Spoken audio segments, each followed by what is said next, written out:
see if we are live. All right, I am recording. From the industrial wastelands of Michigan to the fruited plains of Iowa, this is the American Why Green. relate to its sheer perversity?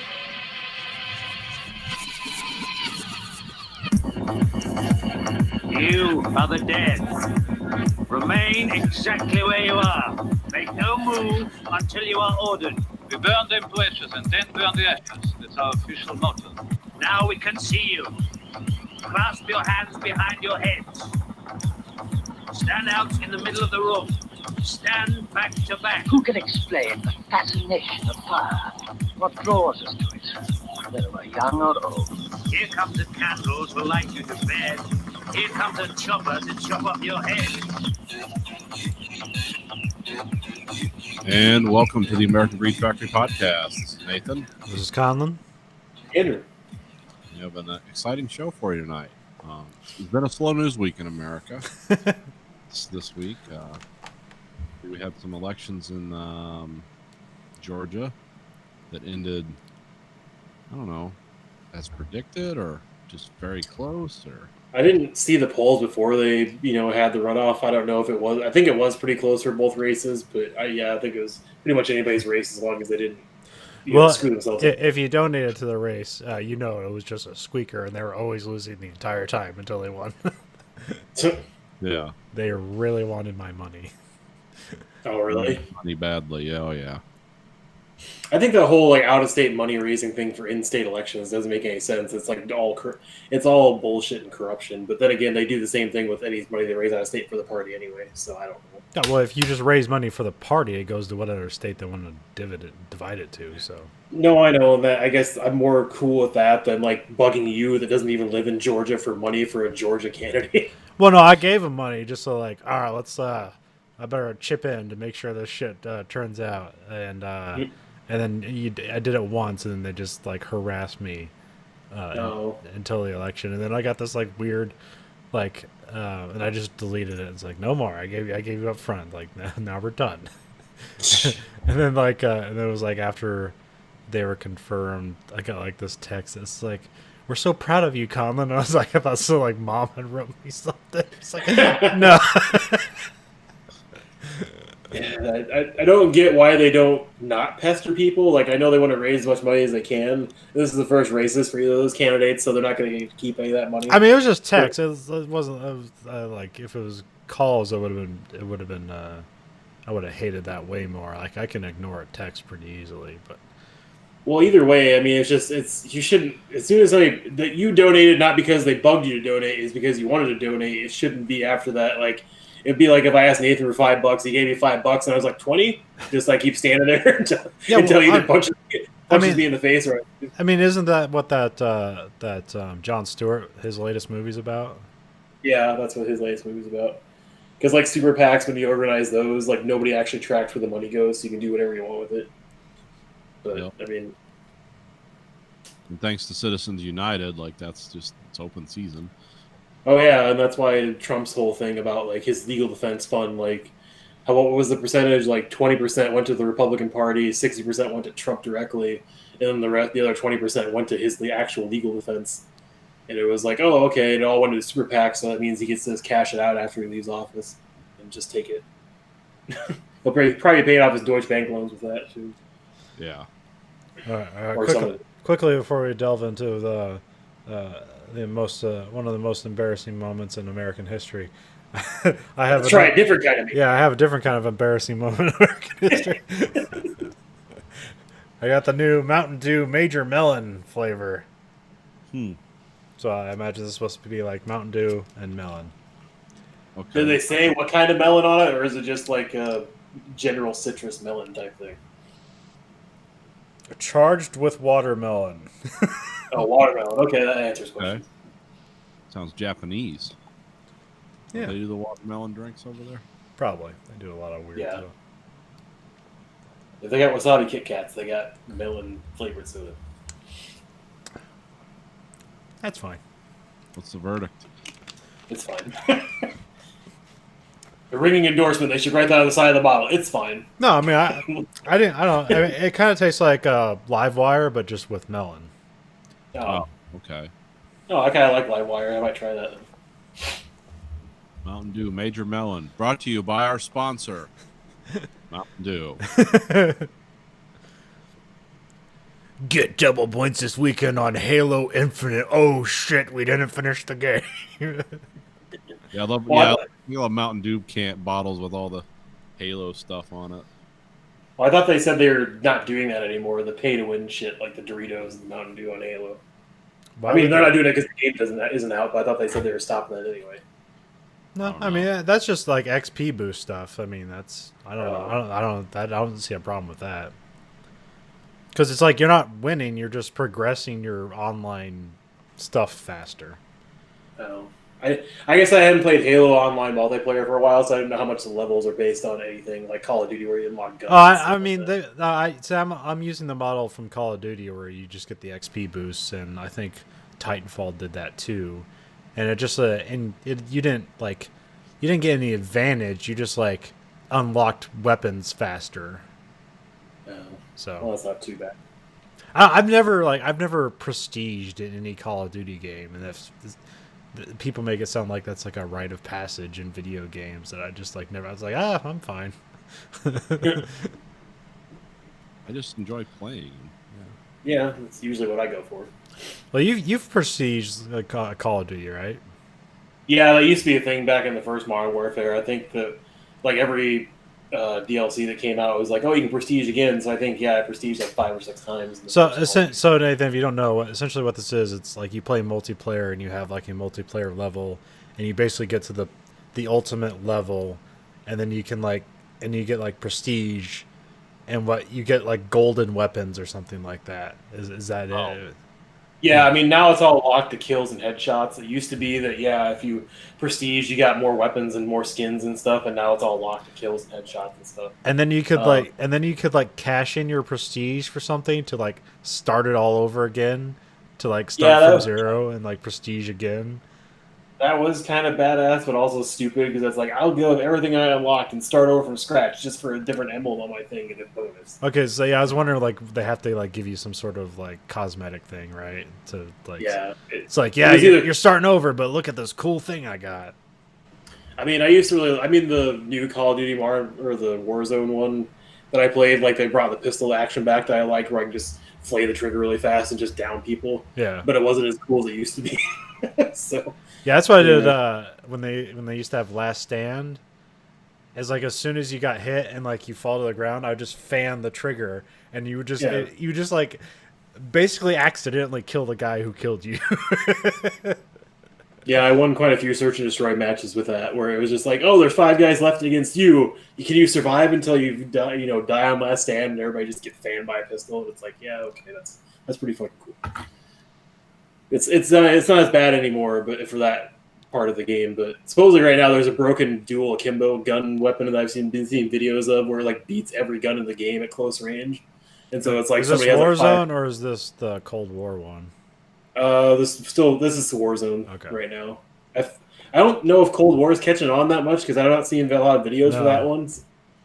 I mean, it still seems like Warzone and Modern Well, Warfare. I've heard people talk about like they're like fucking up, like it seemed people are drawing conspiracies where like they're intentionally fucking up Warzone so people will gravitate towards Cold War, but yeah, it seems like Treyarch. I think it's Treyarch. Yeah, it switches off between Treyarch and Activision still, doesn't it? Well, yeah, Treyarch Or is- usually does the Black Ops ones, and this is kind of a Black Ops continuation, and they do all the zombie stuff too. But like they seem to have whatever base they made like 3 years ago when they started making this game. Apparently, it wasn't. It was too old. Whereas like the previous game was kind of like ahead of Call of Duty, but they were already making this game, so they just had to release it as is. So, I mean, this is also the studio that fucked up Black Ops 4, and it wasn't even it had no single player game. So, Yeah, and I kind of missed that. Like the single player for Modern Warfare, the newer one, wasn't bad at all. It just wasn't No, it was good. long enough. So I mean, and I think it seems like poll wise, single player has been way more popular right now and way more compelling for purchases. So maybe they'll take note of that and continue to do that in the future. Oh no, Feed no, more. no, they won't. No. No, Yeah. because they have data, because they have the achievement data where like you get an achievement for beating the game, and there's like something like 70% of their user base like doesn't even complete the single player game. Yeah, that's sad. So 'Cause I can't say I do horrible in multiplayer, but I definitely don't do as well as I used to because my Twitch reflexes are shit. So, I mean, Colin, you know about this Twitch reflexes. So they're supposed to like go away after you're like 20 or 30, basically. Like they're Yeah. not as what they used to be. yeah, you just got to be more clever. You got That's not what I meant. you gotta start getting into pre-firing, which is fucking crazy. Where like you just know, like you just anticipate somebody's coming around the corner and you just start firing, because the way like the internet stuff works, like basically whoever fire first wins. So and then then people will try to ban you because you're like firing through a wall accidentally because you're just aiming at the corner, and it's like, how did you know I was there? It's like, I didn't. Law of averages.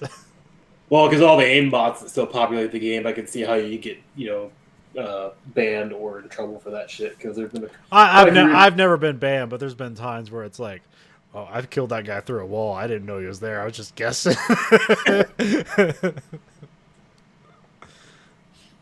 Now another part of the show that Nathan wants to talk about. Oh no. No, that's okay. No, we just we had an election this week in Georgia, of course, and then but that got all covered up on Wednesday because the apparently a bunch of rioters decided to storm the U.S. Capitol, which hasn't happened since the War of 1812. So, and it was scary, dangerous, and stupid. And like, what, 5 people are dead now? Yep. Yeah. No, 5 One people police- are dead. The one lady was shot. Then there was a cop that just mysteriously died. I don't know what his injuries were, other than he was fighting protesters. And he Yeah, died. I've And he died back at the station. Like he got done, went back to the station, and he just like collapsed at the station and died. Oh, okay, I didn't know. Oh, so it's like coronavirus. It just he dies because he touched it. And then the other 3 and 4 were just like heart attacks or just health failure. Well, one guy's because he tased himself in the balls, and then had a heart attack. So Okay, it sounds about right for this this clusterfuck. Like I said, it was scary and dumb, and it's led to a bunch of arrests and banning of people from social media platforms, and the banning of social media platforms. and the loss of jobs by quite a few people. Parlay was Amazon says they're not going to be their server anymore, Oh, Parlor. or Parlor. Yeah. Yeah, I think Google kicked it off their store. Well, Google got rid of it, then Apple got rid of it like 2 Well, hours. I thought Apple gave them an ultimatum, but I guess they didn't follow up on it. So Well, no, because if you go to the if you've ever been to a Parlor chat room or whatever, it's like crazed. It's like, oh, this is a neo-Nazi convention. They're not going to clean that up in 2 hours. So then Apple kicked them off, and now Amazon saying they're not going to provide them with servers anymore. So that's basically going to cease to exist. oh, Sounds like someone will Or- just create a new thing. Yeah, it'll do. I mean, it's Yeah, like, gotta be one. well, it's like, they had 4chan, but then like 4chan wasn't like free enough for people, so then 8chan got created and was even fucking worse. And then that guy, like, he thought he was all with freedom of information and stuff, and then like, oh, this just became a place for racists and assholes to be, and they just shut that down. They should just go to MySpace. Like reinvigorate MySpace. Is that even still around? Because I forgot to check. It's still around. It's I like hear- a musicians thing now. Yeah, it's like really big in music. Because like I said, I knew it was a scam place a couple of years ago, and I didn't know if that was still the perception of it. No, I think it's like a lot of music. I think it's just old, and it's easy for people to like hack it because it's not like they're really like updating it too much. Yeah. Yeah. So yeah, but that's and the president no longer has a Twitter account. Or a Facebook account too, and then Yeah, an I think Instagram so. account either. The R Donald Trump page got banned on Reddit. Good, because those were rational people. There was a They Donald should- Trump page on Reddit. Oh yeah, well, there's a page for everything on Reddit, so Oh yeah, I guess I never looked there. you I can was still watch- you can create any subreddit. It's just like whether it grows a community that's a separate thing. Yeah, I go to Still Reddit watch- and I find out about like the trash problem in Ireland because somebody writes an interesting article, and then I start reading the comments and stuff. Yeah, that's what I end up doing on Reddit is like weird stuff like that, or stuff about mathematical number sequences, and it's like, why am I reading about this? But yeah, I didn't know there was a Donald Trump. Shouldn't surprise me. Yeah, you can still find like subreddits for like genital mutilation and furry porn, but not Donald Trump. That really says something. Genital mutilation forum, huh? I'm not. Well, no, there was some guy that I think it was a couple weeks ago at the shop we were just talking about because he was talking. I don't know why the hell the subject was brought up, but he was doing tours in Afghanistan when he was a Marine, and he was like, it really sucked being over there because I had to masturbate my phone in one hand, and dick in the other. And I don't even know how the hell we got on that subject, but he was just talking about like, yeah, porn's fucking weird, and he's like, you got the porn where it's like just women crushing fruit with high heels, and it's like that's porn, like. well, anything's porn if you can come to Oh, I it. know. Oh, I know, but at the same time, it's just I guess I'm naive or stupid enough to believe that people wouldn't jack off to that. But I guess I'm not. We get pretty jaded on the internet, so. And I guess also, I that- think a lot of it's like Urban Dictionary. It's just like one-upmanship. It's like, well, nobody's really playing to themselves and watching. It's just like, how weird can we make Yeah, it seem? yeah. This is theoretical. What do you call that? Theoretical physics of porn. Yeah, but it's like I don't even know how to describe it. Just tantalizing or whatever. Yeah, it's like Theoretical sexiness, like theoretically, someone has to find this sexy, yeah, and then it blows up because people think it's funny, and then nobody finds it sexy, but it's the rumor that somebody finds it sexy. so it's like the Urban Dictionary sex moves, like the Alabama Hot Pocket, where you put Bengay instead of lubricant, and it's like stuff that would be horribly painful or just vile and degrading. It's like, well, nobody's really doing that. Yeah. But it's just so weird that, yeah. So, but you can't do that about Donald Trump anymore. There's still plenty of other subreddits that those. Yeah, there's like Conservative America and Toilet Paper USA and all that shit. So Wait, is that theirs or is that just make fun of? I can't ever tell because when it pops up on my I thread, believe Toilet Paper USA is making fun of Turning Point USA, which what's that? Charlie Kirkman, some yeah, dipshit? that. Yeah. Those are I figured it was, but at the same time, yeah, it never really satires it enough for my. Well, yeah, the Toilet Paper USA thing is like sometimes they just take those Turning Point ads and they change it in a way it's like to make them look stupid, and sometimes it's just the Turning Point ad and it's just stupid, and you never know. Yeah, I mean, I'm more a fan of Leopards Ate My Face. Yeah. Especially right now where it's like they're talking about hey, we found the Memphis bomber in 2 days and we found this person in a week. Why can't we find Hunter Biden's corruption charges on his laptop, or why can't we find QAnon conspiracy people? And it's like, oh yeah, because those people don't exist, but you guys are too stupid to put 2 and 2 together. Yeah. Oh yeah, No, and QAnon's back off Twitter now too, I guess. Well, good. That should have never been back on Twitter. They said, it was just something I read today. Like they banned thousands of popular QAnon Twitter accounts. It's like they're still allowing that. I thought that was banned everywhere. Well, we still got the one QAnon senator and the 2 QAnon supporter Congress people that got elected in. Oh, I'm sure. And those are the public ones. Yeah, I'm not sure how much it's support and how much all these fuck, if I just say one thing and make people believe that's votes in my pocket. That's all these fucking people.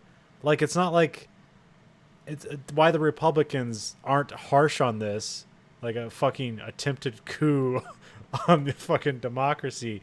Why they're not all up in arms about it is because these are the cheapest votes in the world. Yeah. Yeah. You just have to make the right noises. You don't have to prove anything. Nope. Because they do nothing for these people. They Yeah. just, it's like, yep, well, we don't want you to have a stimulus, and we know you're all broke, and yeah, fuck you, QAnon. Oh, he's our guy. It's like, yeah. Well, there was I was watching the Netflix. Again, I always come back to people that want to talk to me about this. Is like, the only thing he did in 4 years was give rich people tax cuts, right? He passed no laws. He he did nothing. He gave rich people tax cuts and then blamed the Democrats for everything. Like, that's all.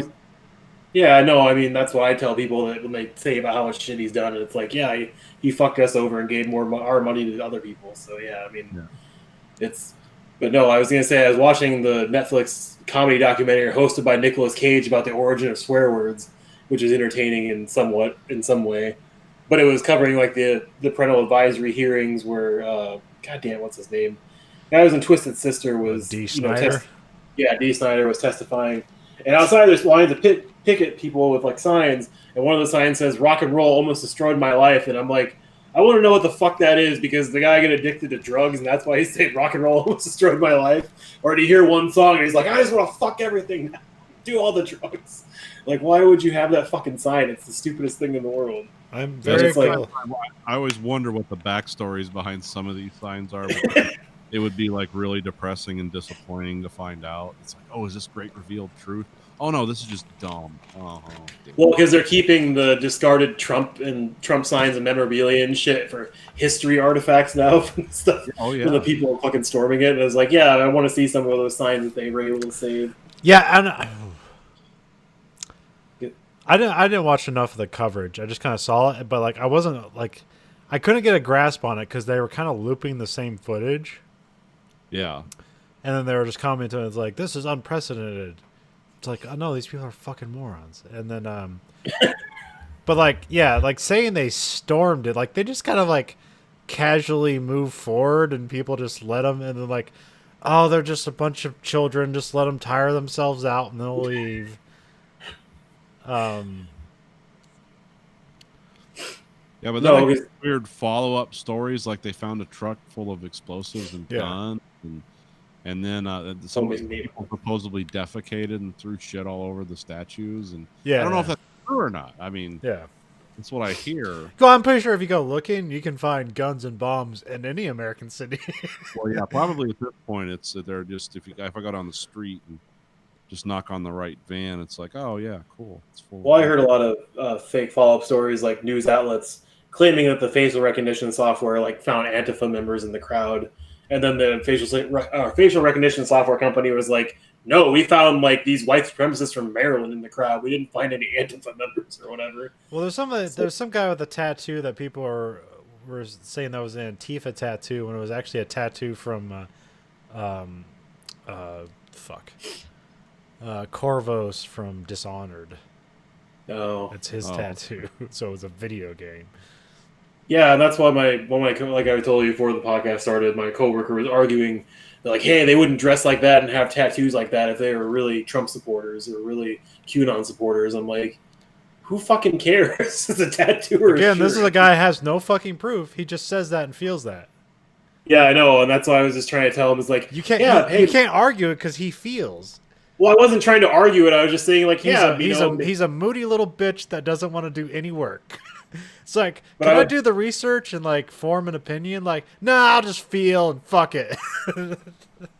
All I said to placate him was like, yeah, maybe they'll do some investigating on all the people they found in there, and hey, maybe they'll figure out what their true motives were. And that's all I really said, because I was just trying to placate him, but also be realistic about, hey, maybe there is some people in the crowd that just wanted to stir shit up, because there usually is in riots or any kind of civil disturbance. So. Well, I like how they're making the people that worship conspiracy theories that led them to this are now trying to say, well, the whole thing was a conspiracy. It's like, oh, the people that actually believe that now they're the crisis actors. It's like, it's getting really weird. That was a lot of crisis actors. Yeah, that was a lot of crisis. Soros paid a lot of people off that day to go stage those riots or whatever. Yeah, that was that's the story I'm going to believe. Yeah, because that's why I was trying to get through to him. Is like, you really think like 5 or 6 Antifa people infiltrated the crowd of thousands of people and got everybody to storm and do bad shit. Yeah, that sounds exactly possible. All the white Antifa people.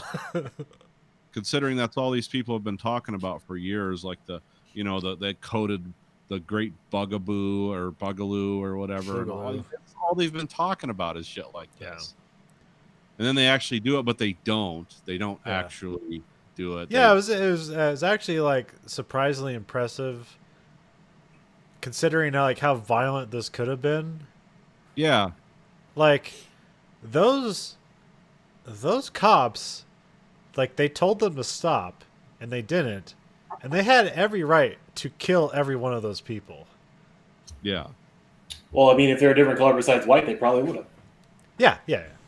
Oh yeah, this is like people are quickly showing this, like, hey, white privilege in action. It's in the history books now. Why did they shoot these people? It's like, well, because they're their friends. I agree with them on some level. Maybe not completely, but on some level, it's like, well, I like the one that they had the contrast photos. I mean, they had the Black Lives Matter contrast photos, but they also had the people in wheelchairs that were demanding healthcare reform, where the cops were like picking up the wheelchairs and like bodily carrying these people away. And it's like, yeah, that has to be repressed violently. Guys in wheelchairs who want healthcare reform, but this is okay. Yeah, they had a lot of stuff like that surface from videos or just pictures of. Yeah, but that was the really sad one, to be honest, was the Americans with Disabilities that were protesting peacefully and got carried out or dragged out, and it's like, really, they're gonna cause a lot of fucking problems, are they? Like, you're that of the prayer circle led by the new Georgia senator that got kicked out and dragged out forcefully, and they were just praying for benefits for low-income people. In the it was like, yes, what a violent act. Should we have comprehensive healthcare reform? No, let's pray. Let's start a Kickstarter. Let's get a GoFundMe. Yeah, because one of the guys in Young Turks was like, I'm going to start a GoFundMe page to give the Capitol Police more rubber bullets so they can use them this time. Because apparently they were out. That's why they didn't use rubber bullets on the crowd. I'm like, well, maybe. But no, watching, because how much do you guys watch of like the stuff that's come out in the last couple of days, like videos of reporters in the crowd that went into the Capitol with them and stuff? And well, I just saw that one mini documentary about the Heads on Pike guy, that stupid fat piece of shit. Oh yeah, because like that one guy ushering in people, it's like, if you're an American patriot, go this way, but if you're a pussy, go back. Whatever. It's like, oh, that's goading people. Especially that crowd. I like the ones now where it's like they're scaling the walls and the guy falls off and it's like, oh, that's too bad. Or the and it's like all ladies that are getting like knocked down and maced and they're crying and like, why did you break into the Capitol building? It's like, because it's revolution. Like, why are you crying about being maced and knocked down? Yeah, you wanted violent revolution. This is what it looks like. Yeah, it's not all just walking into some place, taking a shit and taking a picture. I mean, some of the stuff where it's like literally when they're getting tear gas before they get into the Capitol, they're like screaming, "Fascist pigs, you fucking piece of shit." It's like, really? Like, fucking goddamn. Well, also, yeah, this showed that like all the Blue Lives Matter shit like wasn't about like being pro police. It was about like, we like that they hurt black people. Yeah. Which no one should be stunned by that revelation. Oh, did you guys see the flag breakdown? How many flags of what different type of design were there? No. Yeah, I like the one that's it's speculative, but it seems like, yeah, these are dumb shit. So someone had flown a Georgia flag, the state or the country, not the state. It's like, and like they wrote like, oh, somebody just Googled Georgia flag and bought a Georgia flag and put the... Yeah, you always want to like, what does that mean? Who's that a signal to? Oh no, they're just stupid. Oh, I want there to be deeper meaning. What are the Sons of Liberty saying by flying the flag of the nation of Georgia? It's like, oh no, they don't know. Yeah, because they had an Israeli flag, an Ethiopian flag. That makes sense. And it was like, what the fuck is this shit doing here? It's like, are you against? Is known to be very they're very sensitive to the Jews and they love the Jews. They love everybody. I mean, I can't stop them from loving people. I Yeah. mean, it's really. But anyway, there's an Indian flag. There is a bunch of the like all the Trump ones you see, like Rambo or him like holding the American flag, crying on an American flag type of shit. Oh, I've never seen that. I've seen the one with Jesus like holding his shoulder. Yeah, I didn't see that in there, and I'm trying to find an updated thing, but I couldn't. For some reason, it's either been taken down or it hasn't been updated. That's my favorite. The Trump Lamb of Christ. Yeah, this seems really. This seems to jibe with everything I understand about it. Sometimes I think am I missing out on a reality here that is like, do I not understand something? Well, I don't. Other than what I'm seeing, I don't understand. Well, because there was obviously a shitload of Confederate flags, and a lot of the "Don't Tread on Me" flags. From like, hey, we love the Constitution. We're gonna take back. Gadsden flags, yeah. Yeah. Well, during the Black Lives Matters protests, I remember that Sylvester Stallone he's like completely out of touch with like reality and his own self, where he's like talking about like the fictional like, yeah, Rambo, he'd be on the side of the cops. Like, yeah, Rambo would be on the side of the cops.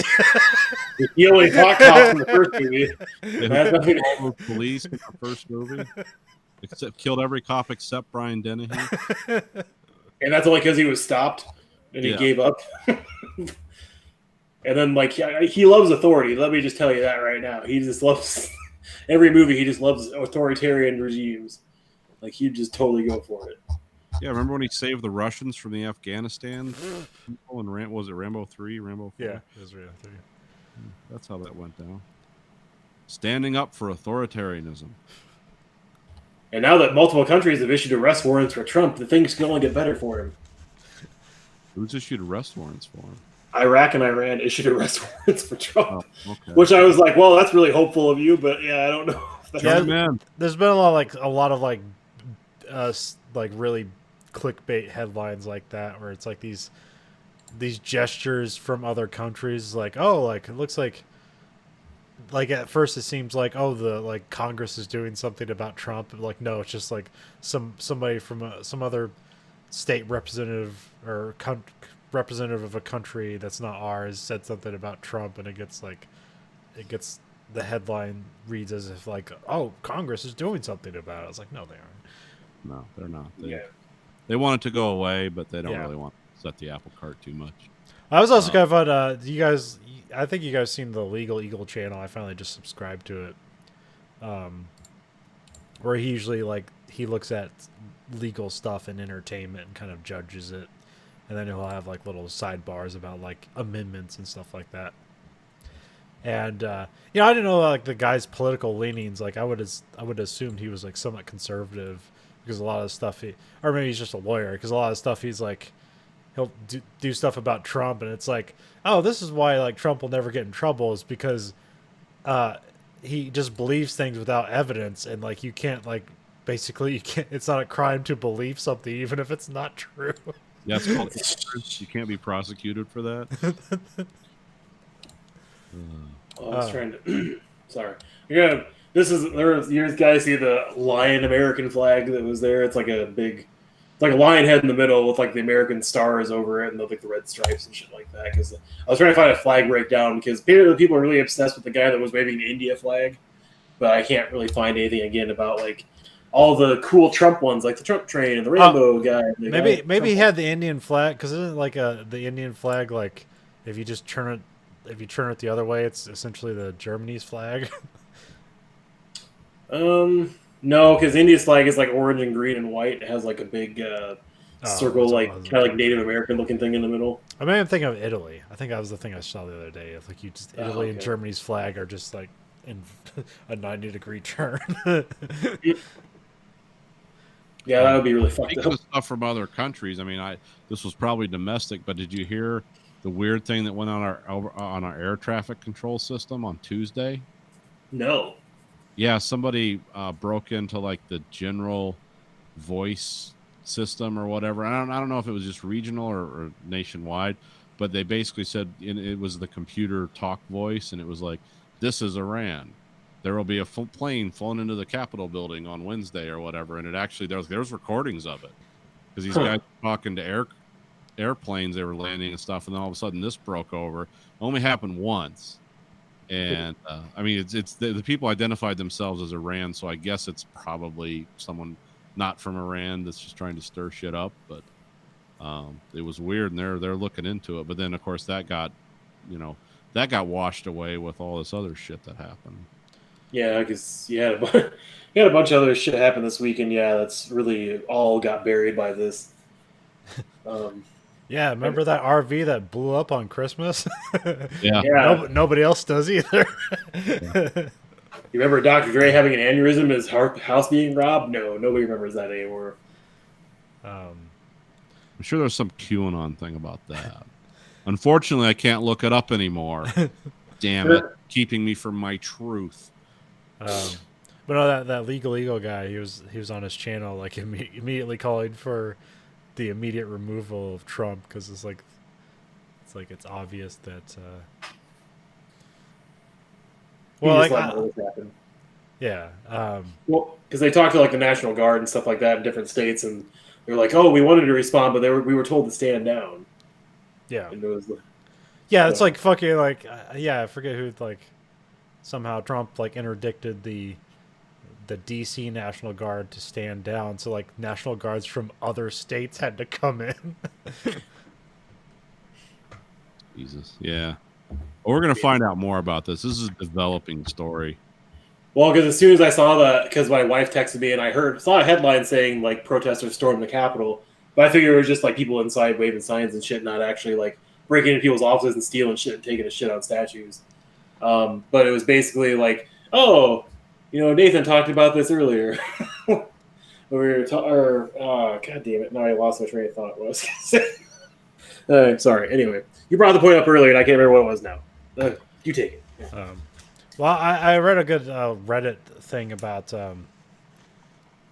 the lady who got shot, and how this guy like broke it down. How like it's like, why are people surprised by this? And like this is why they're surprised at it, because like every barrier up to that point they were able to cross, and then they were just more emboldened with every barrier that they were just let through, and they thought they were invulnerable, and then they get to one barrier where somebody shoots, and then it all turns around, it all becomes real. It's like, what?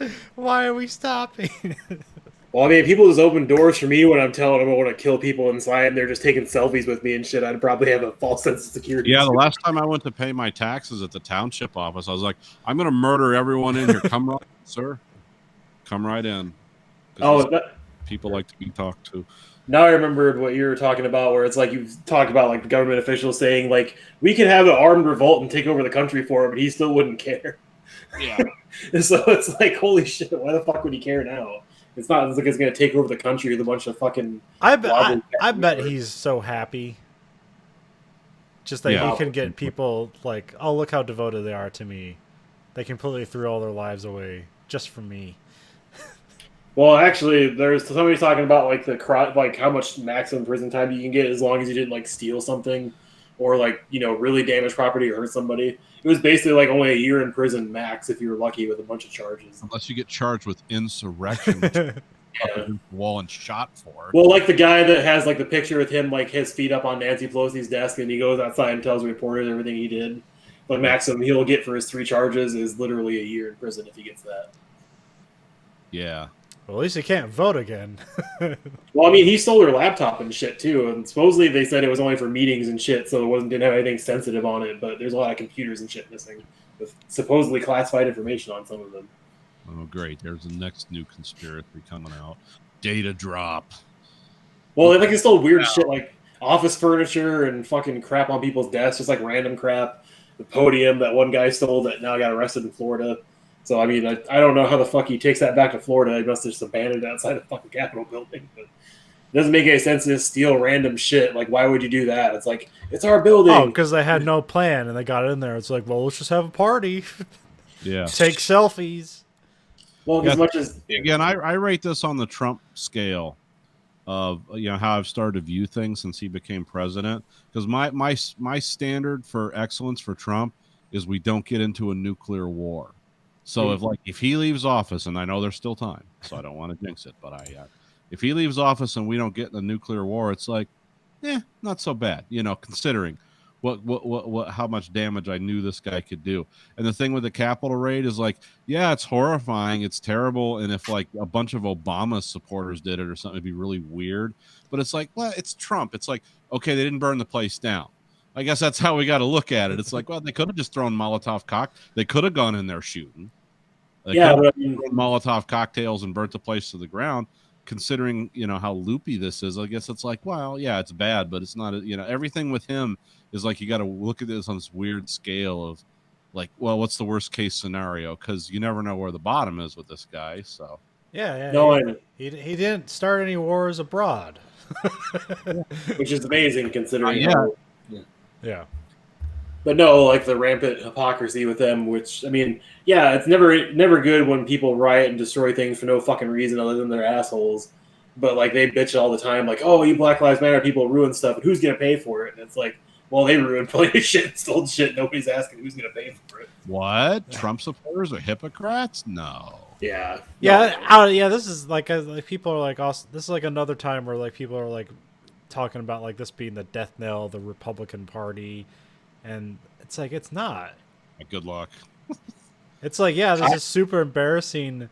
They're clearly at fault, but like it's not gonna sway people. Like these people are just gonna like lick their wounds, find a different organization so they can do the same shit years later.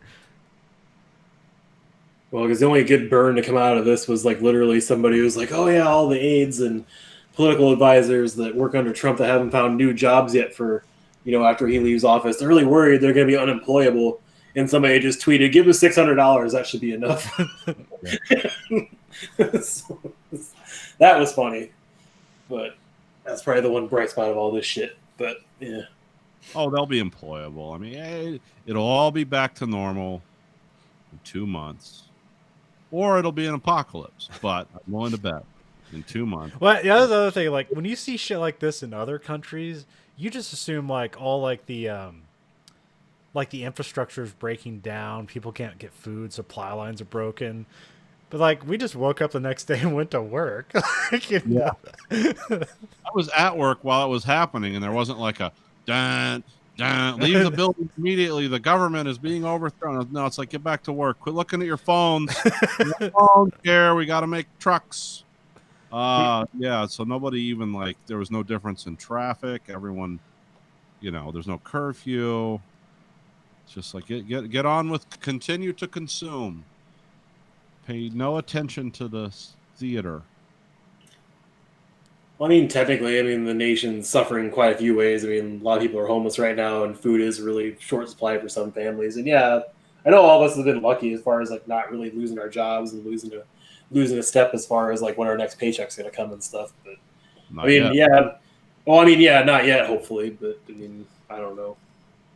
Yeah, Just it's, kinda- the COVID is now worse than it ever has been. We're like on third wave COVID. We're at 4,000 deaths a day and counting. Yeah. So And my wife's right in the middle of it. hopefully she's still okay, right? Well, they got vaccines coming there yet? They vaccinated the residents. They don't Oh, have okay. vaccine for the employees. The employees are the ones getting it all the time now. But that's probably because outside of work, I don't know what they're doing. Fucking. Everyone's fucking like crazy. No, a lot of people are like just constantly doing stuff you shouldn't do. Let's all get drunk in the woods. It's -2 outside. No, it's just I don't know. I'd kind of like the Can 2021 top 2020? We're off to a good start of one of the worst years ever. Yeah. It seems like it so far. Shit, nobody's still taking any of this stuff seriously, even no matter where anybody lives. I had a coworker go to California over winter break, and he was like, "Yeah, I shouldn't have went. There wasn't anything to do. Everything was locked down." And I was like, "You couldn't fucking glean that from looking at the state of California before you went. Everything's gonna be open. It's okay." Yeah, was that a bolt out of the blue? Jesus Christ. I don't know. Yeah, but some people don't care. Yeah, and he's the one that's studying being EMT, so I know he believes in some science. So I can't believe that he's that stupid to think like, I'll just go there and do Man, like whatever. these are all the same self-righteous dipshits. Like they say they're people of God because they live in a country that if you say you're Christian, that covers your moral. Like I have moral authority. I believe in God. No, you don't. You believe in yourself. You just can't get other people to believe in you, so you just pretend that they believe in God. You learn that from your politicians that you love to vote for. And then like these same assholes join the military because they think that makes them invulnerable. It's like I'm a soldier. Like that makes me invulnerable to any kind of rebuttal. Because these are all the same assholes. Like a lot of these people were just like former military people that swore an oath to the Constitution and clearly didn't give a shit. The lady who got shot in the throat was in the Air Force? Yeah. Okay, yeah, so that's good. I think like a 12-year veteran over her entire career. Or also said, although they said she was an E4. I was like, how the fuck do you spend 12 years in the military and only be an E4? What is that, a pay grade or Yeah. rank? Like I left an E4. I was a corporal. Oh, okay. What does E4 stand for, Ed? Enlisted 4. Okay. So like you have so all the E ranks are E1 through 9, I believe. And so like officer ranks are like 01 through like 09. So that's just like it's a pay scale thing really. Because like even government employees have their own thing where it's like a letter and a number and that's like your pay scale. So like when you say E4 or E3, it coordinates to a rank, but really it's a pay scale thing. I mean, I have to say, if she's that stupid that somebody points a gun at her face and tells her to stop or they'll fucking kill her, and she still proceeds, maybe that's why. She was in the Air Force. Yeah, I mean, she should understand that more than anybody, really. But still, no. She was in the Air Force. She didn't know shit about infantry tactics. Actually, she said. Actually, I think they said she was in security forces, so she would like guard planes and shit like that. So presumably so maybe she would have better knowledge of how to thwart people encroaching on things, but apparently not. I don't want to laugh at this lady, but she's like sort of the pinnacle of because like people are like trying to rally around her, and it's like she was a soldier. It's like you throw away that shit. It's like that doesn't. I mean, her Facebook page the day of in the morning was like, "Oh, we're gonna take this back, and we're gonna put people in chains and stuff." So yeah, I wouldn't say she had the best mentality going forward. She's not a good spokesperson. Yeah, a lot of hubris, there. I mean, I agree with the sentiment of like, yeah, you take back and Actually, I was really surprised by is like she only got shot once. Yeah. I think that guy just had a 9mm. It was like, Jesus Christ. I mean, you see stuff where people get shot like 20 times and survive stuff. It's like she just took one bullet and died. It's like that's not funny, but that was just super surprising. I mean, people. It was like 20 seconds. People were administering medical, Yeah, and she made it to the hospital, so I don't know what else was going on there that she died in the hospital. But I mean, yeah, I could see from all the barricade stuff, look like they're all rocking 9mm Glocks. So, I mean, I didn't see anything else heavier unless anybody else did besides the police coming in afterwards. No, I only saw. Well, actually, the guys coming up the stairs to that were like trying to get her on there. What's that status? Whatever. Medevac or. Well, like kind of trying to stabilize her. Like the one guy had like a tear gas grenade launcher, and I think the other guy had an M4 or something. Or AR-15. Yep. So Capitol riots. It's a lot of fun for some people. It's embarrassing. Yeah. I mean, it's embarrassing, but I mean, what else have they? Somebody was like saying Kyle Rittenhouse should have been there because he would have protected the building. Yeah. So I don't know.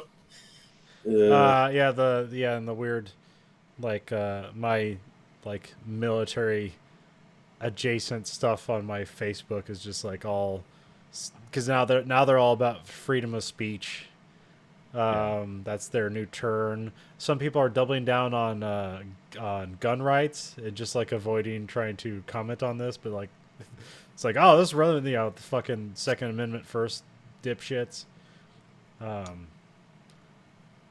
Like for the Second Amendment, not the first thing on my agenda.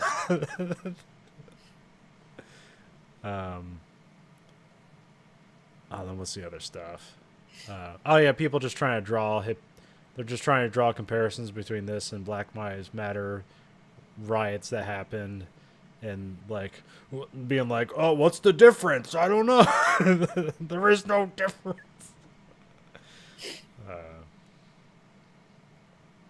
Yeah, Well- I don't engage.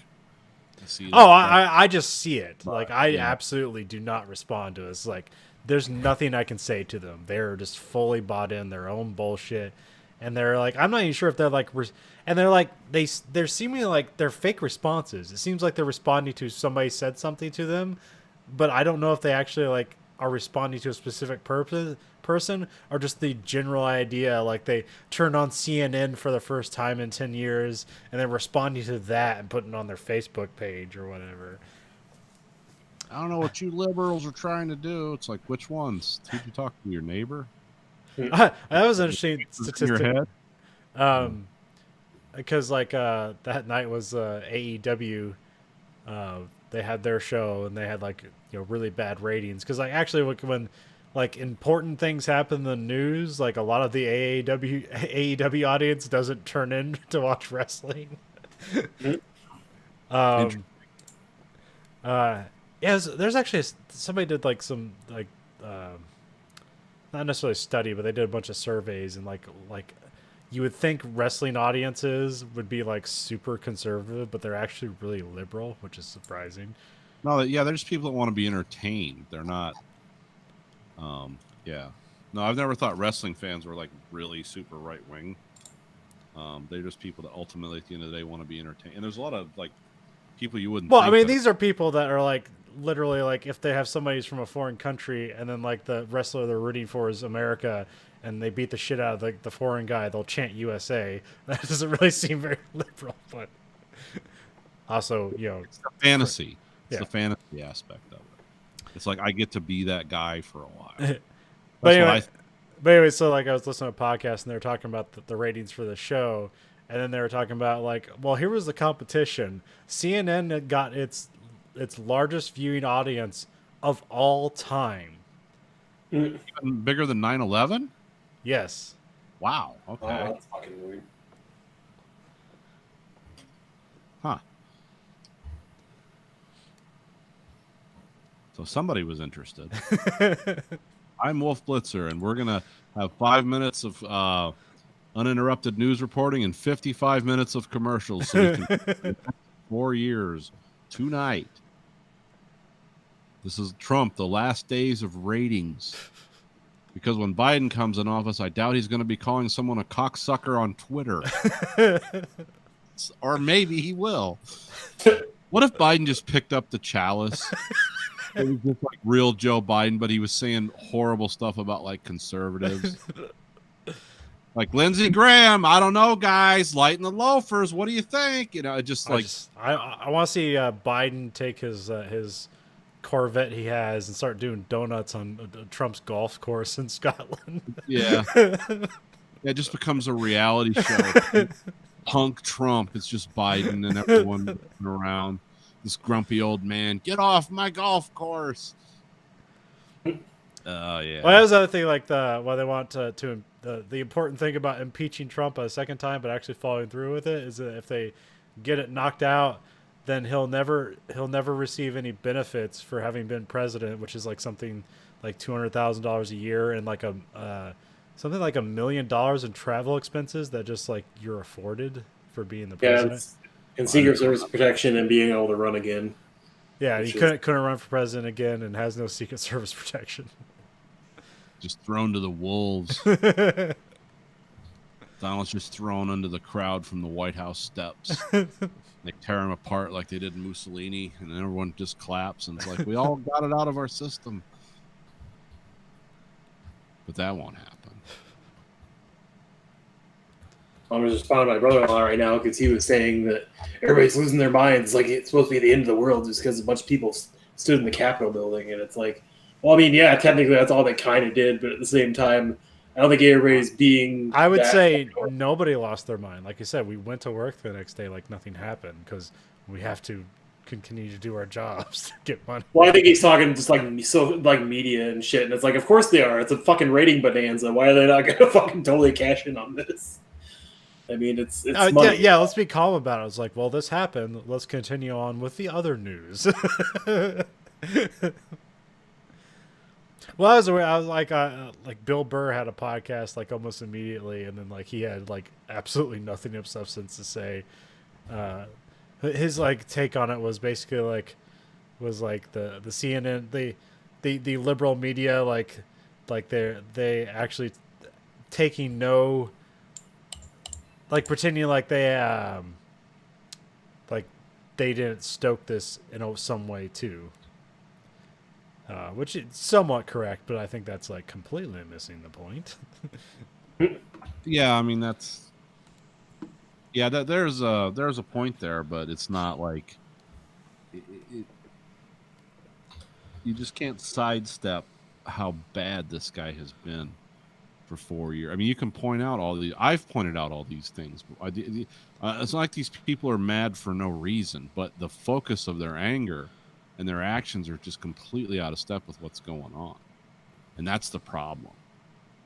Because they don't want to. It's like, what are you supposed to do? How are you supposed to engage the system? Or write your senator? Like, that's write your congressman. Like, they're angry and justifiably so in some cases, but just the way it's manifesting itself when it's all conspiracy theories and lies, and because the problems always has been and always will be the economics of this country, and those that are left out of the economy and those that are included. Also, and some people just roll with it, and some people think that their honor's been besmirched. yeah, it's like the thing is like these people are like they're unredeemable. There's because obviously like a lot of it's like mental health issues too. Like these people, this is their last friend group of their entire life.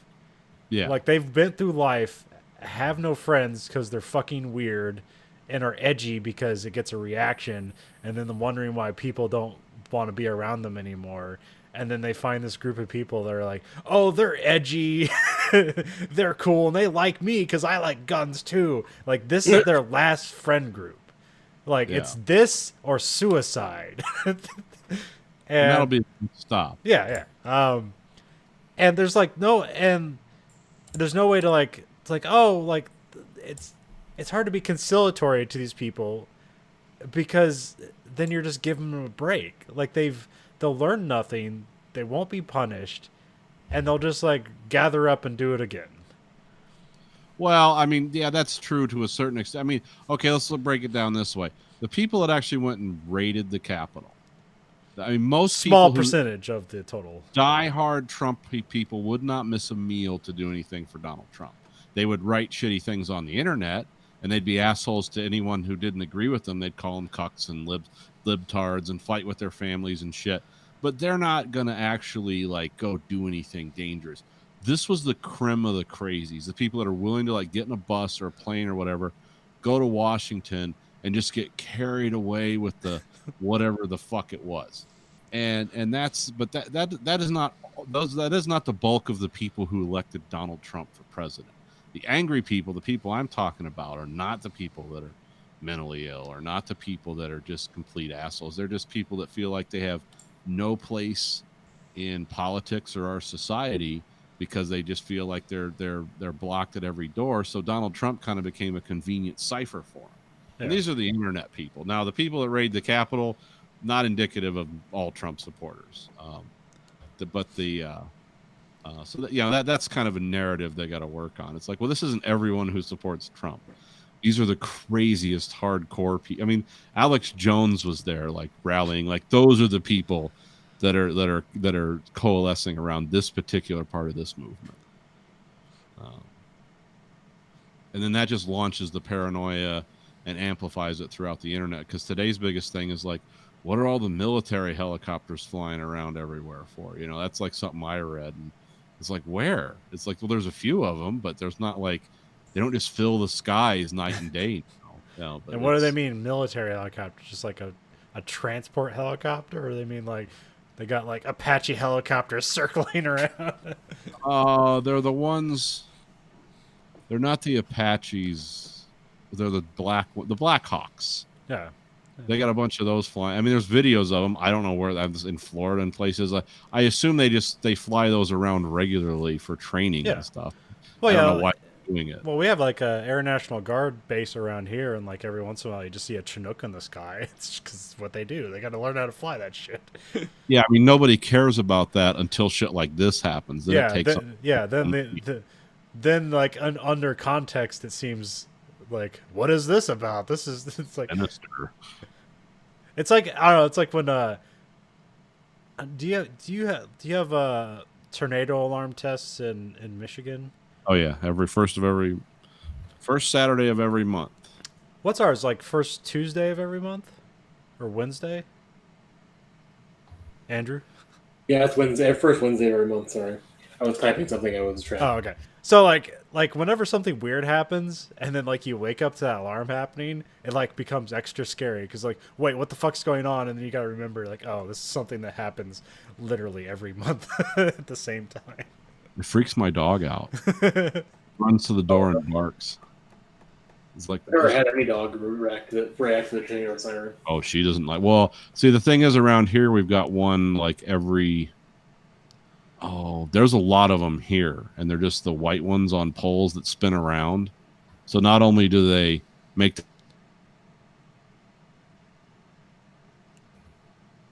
Did we lose Nathan? that sound really weird when a bunch of those are going off at once. So yeah. We lost you there at the beginning. Oh, I'm sorry. What was I talking? Or which? How much tornado sirens are there?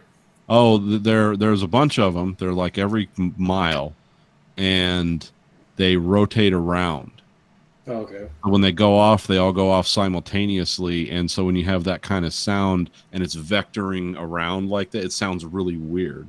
That's what freaks my dog out, because it sounds like the siren's going away, and then one of the other one, because they're not all spinning the same way, so then the other one goes back. Do you get the robotic announcement that says that it's a test beforehand? No, you just know it's the first Saturday. of every See, month. we have like this robotic voice. It's like, this was only a test, but like you just hear, but like for a while you can't like intuit it. You just hear this garbling voice echoing through the land, and then it's like, Yeah. what the fuck is going on?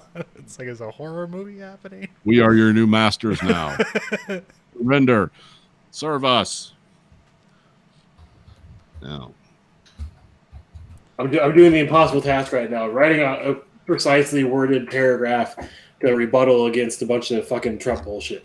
Good luck with that, because you're going to penetrate that cloud. No, I know. I Go with God. fall for this trap every time.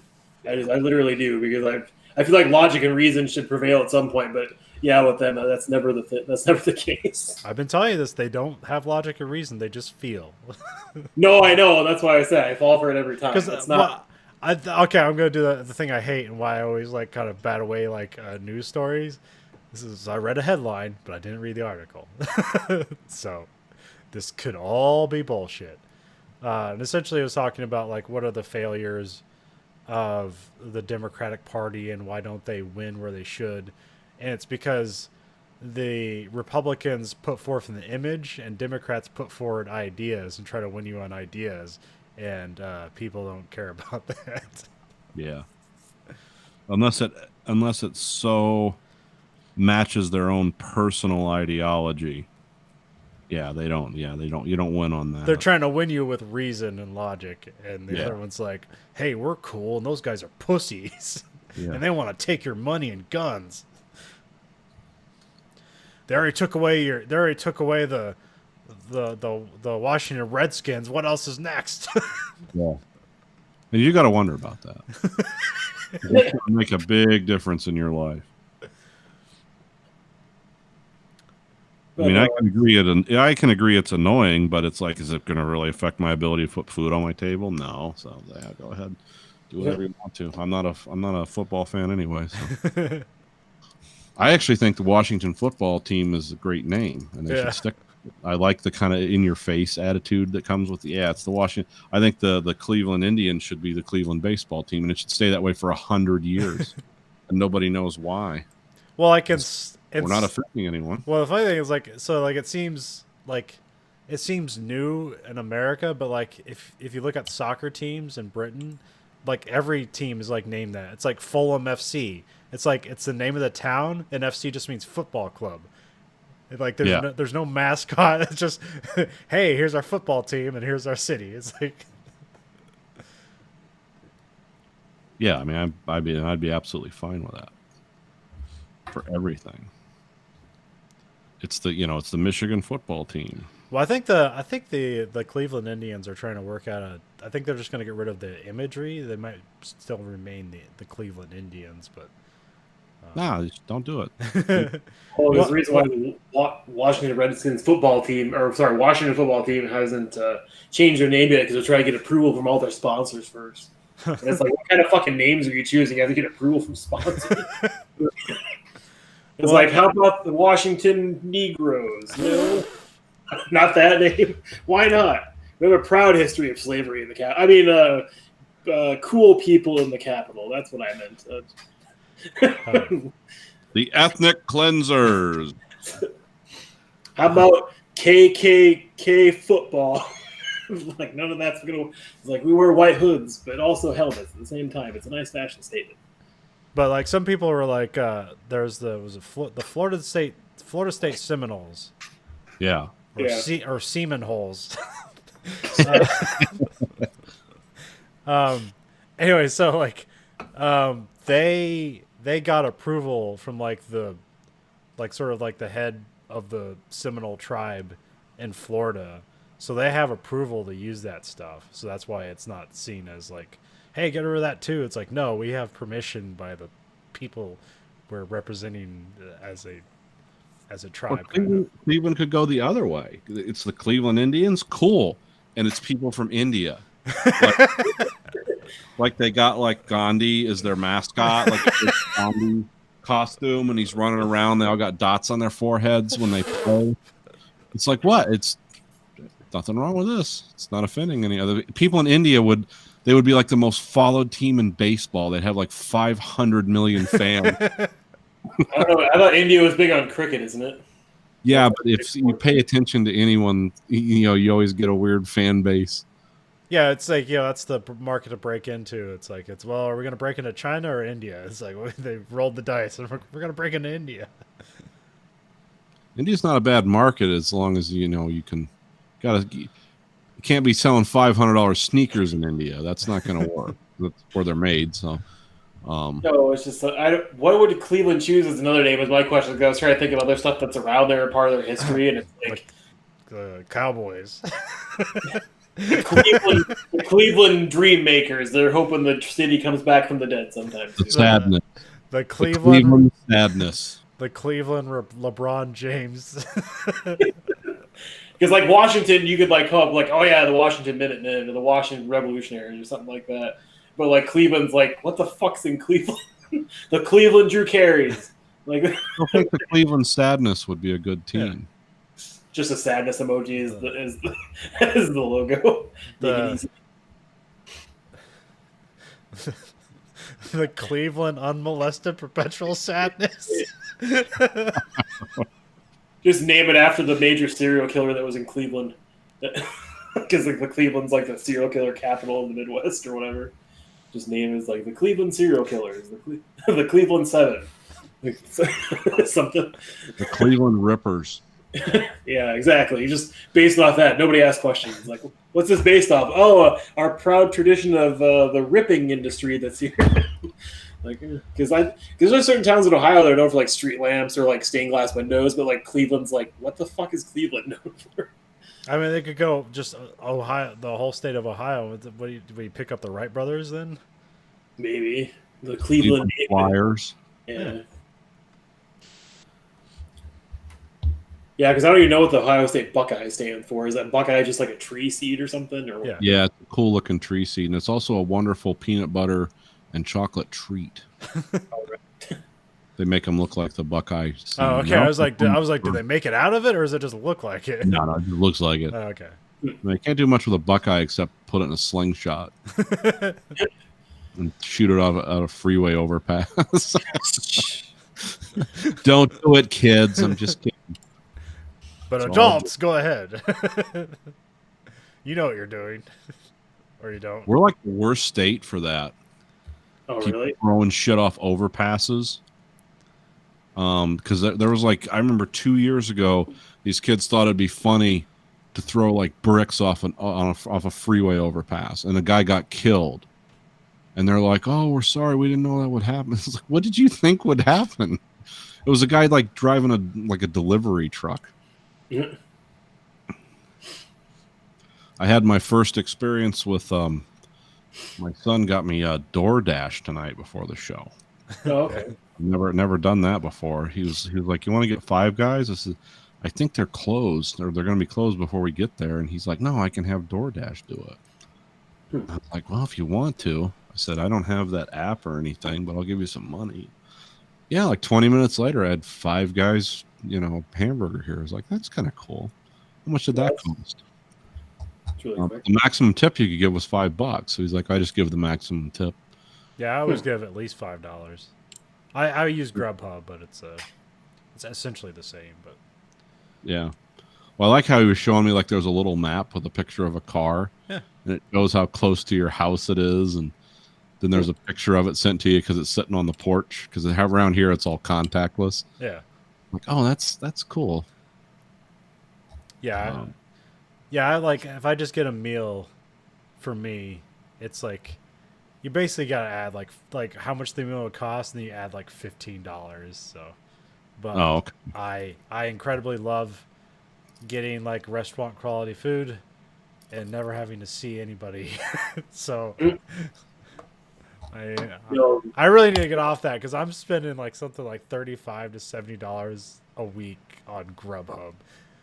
Mm. Well, I mean, if you really want to support your restaurants, like Grubhub and like Uber Eats take like 30 or 40% of the profits off of that. So basically, they take most of the overhead off the restaurants. Oh yeah, I know it's terrible, but I just like getting food at my door and never talking to anybody. Like that is I can't describe how How rewarding how that much is. I appreciate that.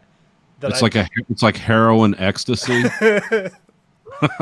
I don't have to talk to anybody. I can select things exactly how I want it. Oh, I get mad because sometimes like I'll order something and like they don't have it like at the restaurant, even though it's like on the menu. Because sometimes they just have like a general menu, but like it's not giving it. There's not like a status update to like what's going on with the fucking store. And then they call me and it's like, hey, we don't have that. And like that really bums me out that I had to talk to somebody. You broke the magic spell of this just with your phone call. I want you to understand. So where do you usually order from? I guess I know you did it, but I didn't know how often you did it. I used to do the Rock American Bar and Grill. That stuff was kind of like too expensive, but I like their queso cheese dip and their like blackened chicken Alfredo. That was a bit too expensive because it's like that was getting up there like $40 a turn. I don't know. Some of them are wildly different. Like some people like it's like you're getting charged a delivery fee and you're getting like weird taxes and you're giving a tip to the driver. So that's like adding like anywhere from like $10 to $15 to like the normal price of things. The one I like where it's like it comes out pretty cheap is New York Euros. I love those.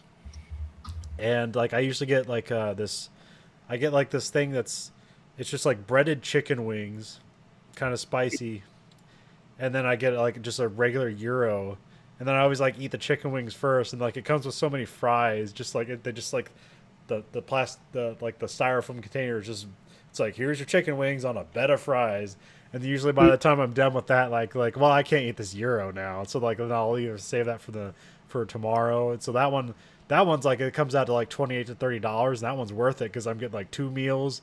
So that one's worth it. But there's I do Thomas Edison pub stuff. They have kind of interesting stuff, but their stuff's just a little bit too expensive. Every time I've ordered from Taco Bell through Grubhub, the order has been fucked every time. One time, Part of the fun. yeah, the one time it went in my favor because I ordered like $15 worth of stuff. And they gave me the wrong order that was just like giant boxes of tacos and burritos. Like it was like 50 tacos and burritos. It's like, oh, you fucked this order up completely. They call you back and it's like, hey, did you get? No, this No. is exactly what I wanted. Well, I messaged the driver, and then like I kind of found out recently, like you can't talk to the driver about that stuff because there's literally nothing they can do. They're just moving on to the next job. Yeah. And it's not like what was the? I guess like somewhere in my mind I was like thinking like, well, the driver would take it back. It's like, no, they're absolutely not taking it back. Like you're just. Like, so I just didn't do it. There's a lot of times there's stuff missing from the order, and you can just go in there and go like, I didn't receive this, and they'll just knock the money off of it. Grubhub will. But I know it fucks the restaurant. Like it's more if you want to help the restaurant, you can just kind of order to them directly, go pick it up yourself. But like it's human interaction that I want to eliminate as much as possible on my days off. Oh, that's fine. I mean, like it's around for a reason. It's still. I mean, I think Uber Eats finally looks like it might turn a profit this year. But like other than that, like usually they lose money, and it's just kind of Yeah, like none of them make money. They're just kind of like these weird angel investor things where like they're just waiting for like an IPO evaluation, and then they just like the people that run the company will sell it off and then just enjoy the rest of their lives with billions of dollars. Well, my son and his friend delivered it one night in his friend's car. Because Yeah. it's just an app you have put on your phone. It's like, yeah, I'll just deliver some food around here. And they did it for like 3 hours. And I was like, how much money did you make after that was all done? He goes, well, about $10. It's like, that's not a very good hourly wage, but they were getting orders like from one end of Ann Arbor to the other. And because it was like a Wednesday, so it wasn't a thick night. Yeah. So I mean, that's essentially how Uber works too, except I think they have to inspect your car or something. There has to be standards there. I think Lyft has less standards, but it's a similar I've thing. never done those. But the taxi drivers around here are unionized, so I would never do that because I try not to do things that hurt other guys in other Yeah. unions.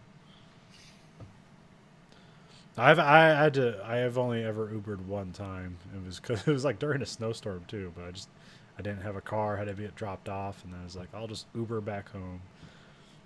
There's those guys that do it at work. There's random vehicles that show up and pick people up and take and drop people off, and it's like, what's that? I said, oh, that's my Uber. I had to get to work today. I was like, we work at a fucking car plant. What are you doing?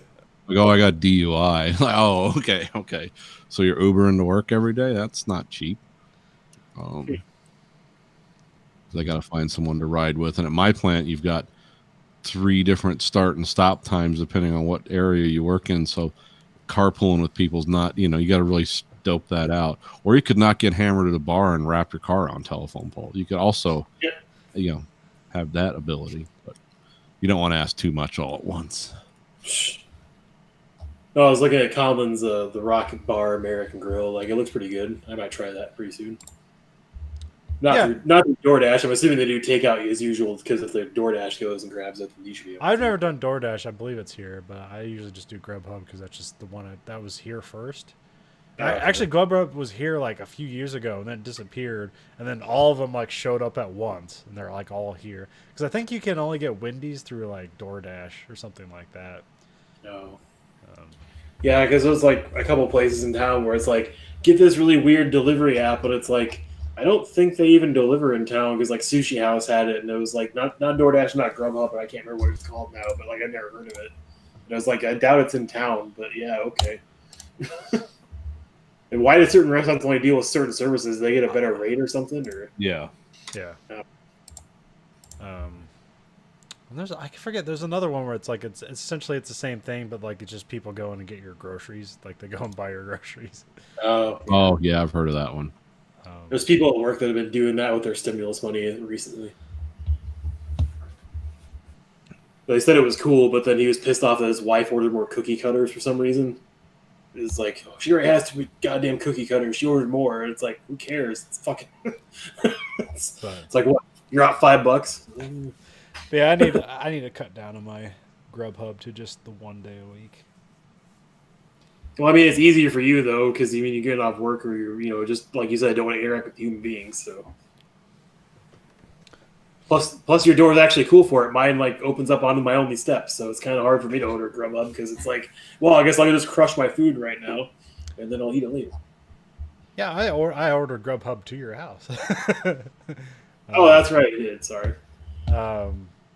Yeah, that oh man, that pissed me off. That did happen one time, where like they left like the cup, like in the way where the door swings open, and like it just barely caught the cup, knocked it over. All the pop was gone. Just on the front step, and it was like, and I didn't even, and like I just went super lazy, and I didn't even bother to pick that shit up. Just let Dad pick it up eventually. I was so bummed. Yep, No, the soda ran out of that cup like the life ran out of my.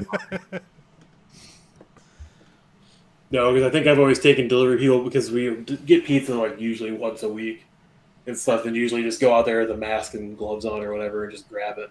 Usually nobody has a problem with it. So I don't know. Well, like You're when you order stuff, and you go to pick it up at the restaurant, you just pay for it all in advance. Yeah. And they just have racks in there, and you go pick it up. And if it's in the back, they'll ask you like, "Oh, are you so and so?" But yeah, you don't even have to talk to the people in the places. But did we interrupt the story about you using DoorDash? Who, me? Yeah. No, that was just it. Okay. That was I've never done it before. Grayson was like, "Hey, you want 5 guys?" And then that was the thing. Is like, well, we're not going to make it over to the West End of Ann Arbor by 9 o'clock. It's like, no, you just Grubhub. It's like, well, how much does that cost over, Mark? He goes, it's about the same. It's like, oh, okay. Well, I've watched the strategy videos for like the people that drive for Uber Eats and Grubhub, like how they try and make the most money, i.e., not like, hey, I delivered to Conlon's house and now I'm just going to sit at Conlon's house until somebody else orders something.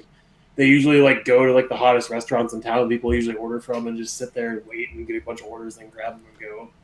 So I was, because when he said like 20-ish minutes, I was like, that's really fucking fast for 5 guys because they make everything fresh. So it's like wait for the cook time and for anybody else in line and shit, and then grabbing it and leaving. Yeah, that is really, it's really fast for a Saturday night around here because it's usually nuts. Because all the restaurants around here, except the ones that really had the dine-in experience, like they're doing pretty good. Now the places where you like would eat inside, which you can eat inside restaurants here, it's just very limited seating. I mean, I don't do it. Well, I mean, you can hear too, and every time I've driven up to Lindale the last couple of weekends, and every time like Olive Garden and Perkins are packed, I'm like, why? Like, why the fuck is this? There's like everybody in the parking lot, and everybody, like even Perkins is like, I thought nobody liked Perkins anymore. But whatever. I mean, I only like one things about Perkins. They had this Boston cream pie muffins, were amazing. But I tried a Grubhub from there one time, and like they weren't on the menu. It was like, do they not make those anymore? Well, fuck Perkins. I like how you're very progressive about that. It's like the one time I went to Arby's, they didn't have chocolate turnovers, so I literally just like drove off after I ordered food. Because I literally got it like 2 days ago, and they had chocolate turnovers. Like, those are fucking amazing. I'll get one. And then I was like, I'll have a chocolate turnover. Oh, we don't sell those anymore, sir. So I just drove off after ordering like 2 sandwiches and some fries. That's the ultimate badass move. You know, make the one thing I want out of everything else. Fuck you. Make the cook start making it, and I'll drive off. These 2 big Montanas and curly fries is really just an introductory to the chocolate churros. That's just a palate. That's just a palate cleanser or whatever. That's the ultimate white privilege. Drive it off through a drive-through. Fucking alpha move. Start cooking, bitch. I'm driving off. Well, because I went to the Taco Bell last week down here. That's a pizza at Taco Bell. Apparently, they ended their relationship and their signboard was broken, so they changed their entire menu. And so I tried ordering like thing after thing, like we don't have that anymore. And so I just like ordered like these cheap ass burritos, and I was like, "Can you make those like something like that?" I'm like, okay. And then I got home, and it's like they're the shittiest burritos I've ever had. So it's like I'm not going to Taco Bell anymore. Yeah, can't get my breadsticks burrito. There was a Euro place around here, but you have to go in and get them. They have a drive-through, but the people there do not effectively speak English well enough.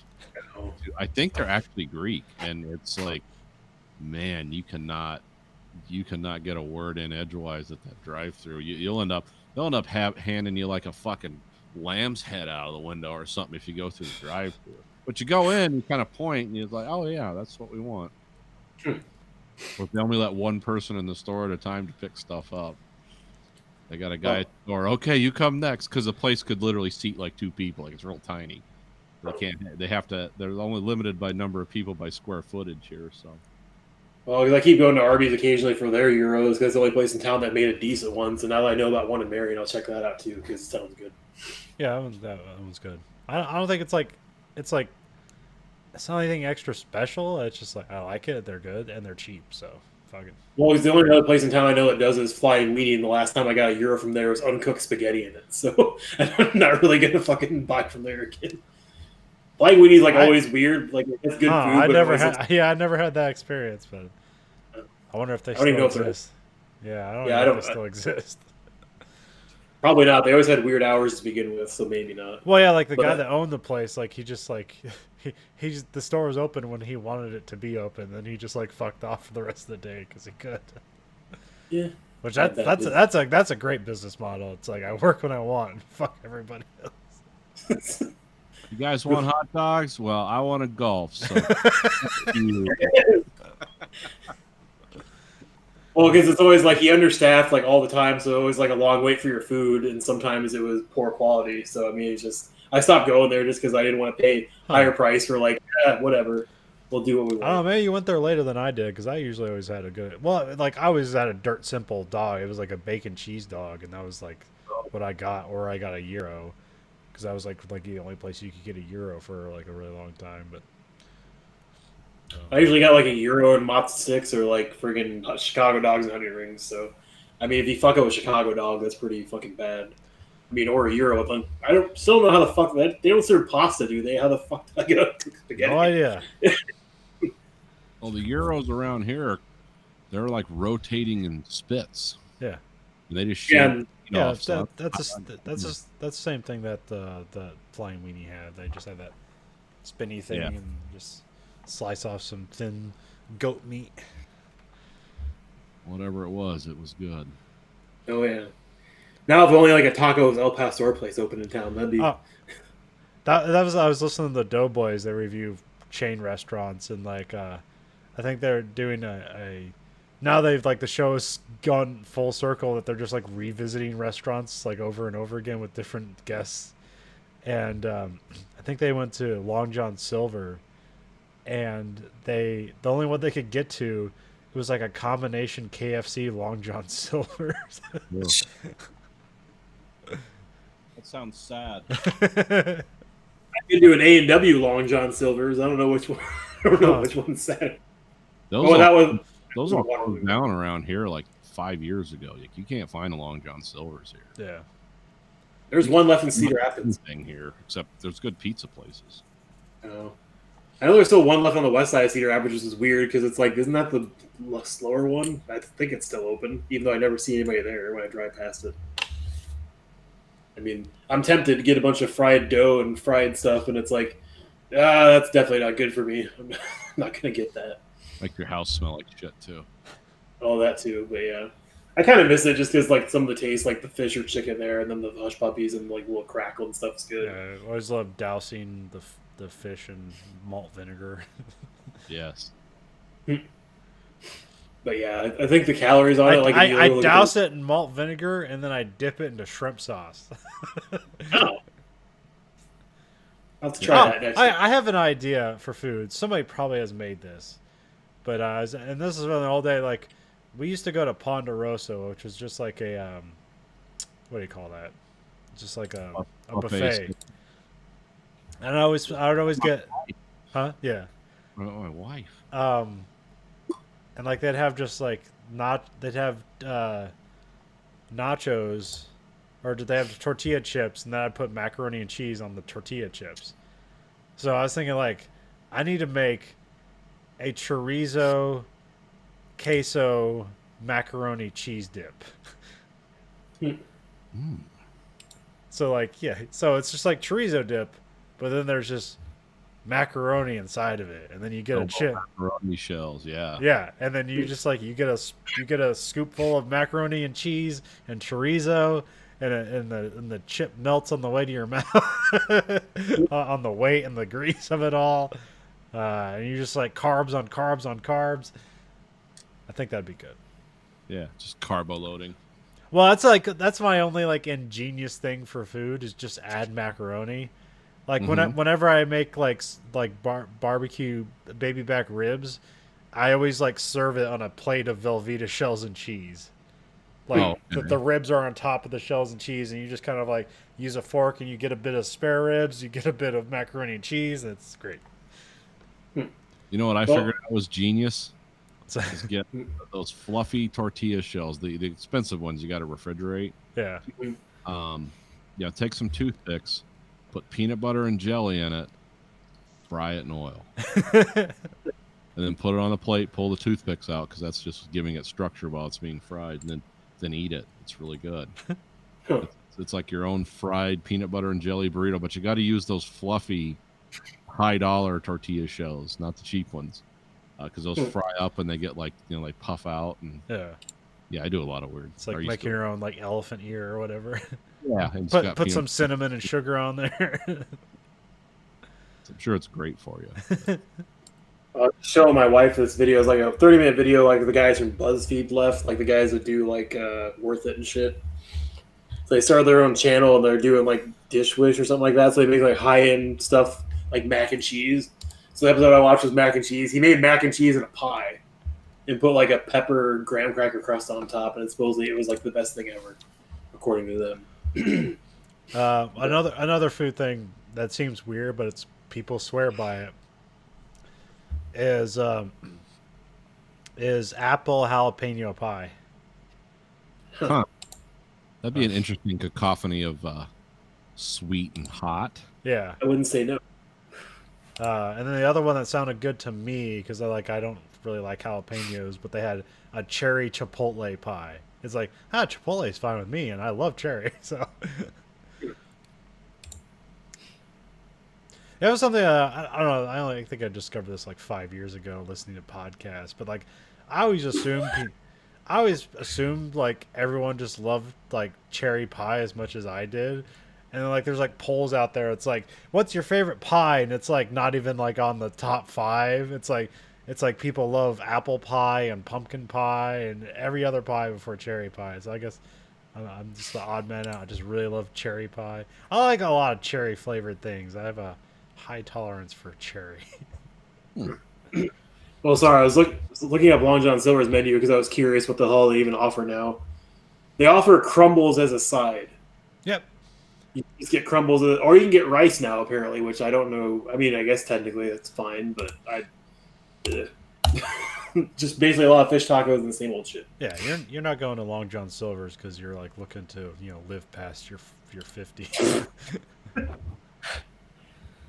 knew I had a problem at Long John Silver's when I get those. You get 12 hush puppies for like $1. Oh. You get some crumbles, and then you put malt vinegar on it. And then you knock the whole thing out, and you're like, "I'm just eating 12 hush puppies. I'm gonna be dead soon." Colin, you ever had strawberry rhubarb pie? Yes, I have not. Oh, really? I mean, I know you like cherry pie, and I like cherry pie too, but strawberry rhubarb pie is like the next level of that. It's tart and it's sweet. Yeah. So I think you can still get Kathy's pies. I think the thing that people don't like about cherry pie is that it's too sweet. Oh, really? Yeah. Well, I think if you just eat like a regular ass cherry, like not a maraschino cherry, but like a cherry with like a pit in it, like it's very tarty. It's not really that sweet. So like the amount of sugar you put in a cherry pie to make that cherry taste like the way you imagine it is a lot of sugar. yeah. I guess I'm just used to all the ones I've ever had have like a little bit of tartness to it. It is a lot of sugar, but there's a little bit left at the end. But I mean, you're fucking eating a pie, so. Well, yeah, he's eating a pie for health reasons. Whole pie. I've eaten the whole pie before. It's fucking delicious, but still, no. One sitting. Because I usually get the Bishop's one from the freezer and Hy-Vee and defrost it, and like eating that's like fucking. It's not as good as Bishop's pie used to be, but it's still way better than anything anybody else makes. They call it ambrosia because you'll see heaven before you see your death. 2 minutes after you eat. But no, Kathy's Pies is really good in town. There's some stuff you have to special order, i.e., wait 2 or 3 days until they make it. But Yeah. like they have a German chocolate pie. It's like pecan pie and German chocolate cake had a baby. It's rich as shit, but man, is it amazing. Oh yeah, like I can show this off. Hold on. All right. As he whips out his dick.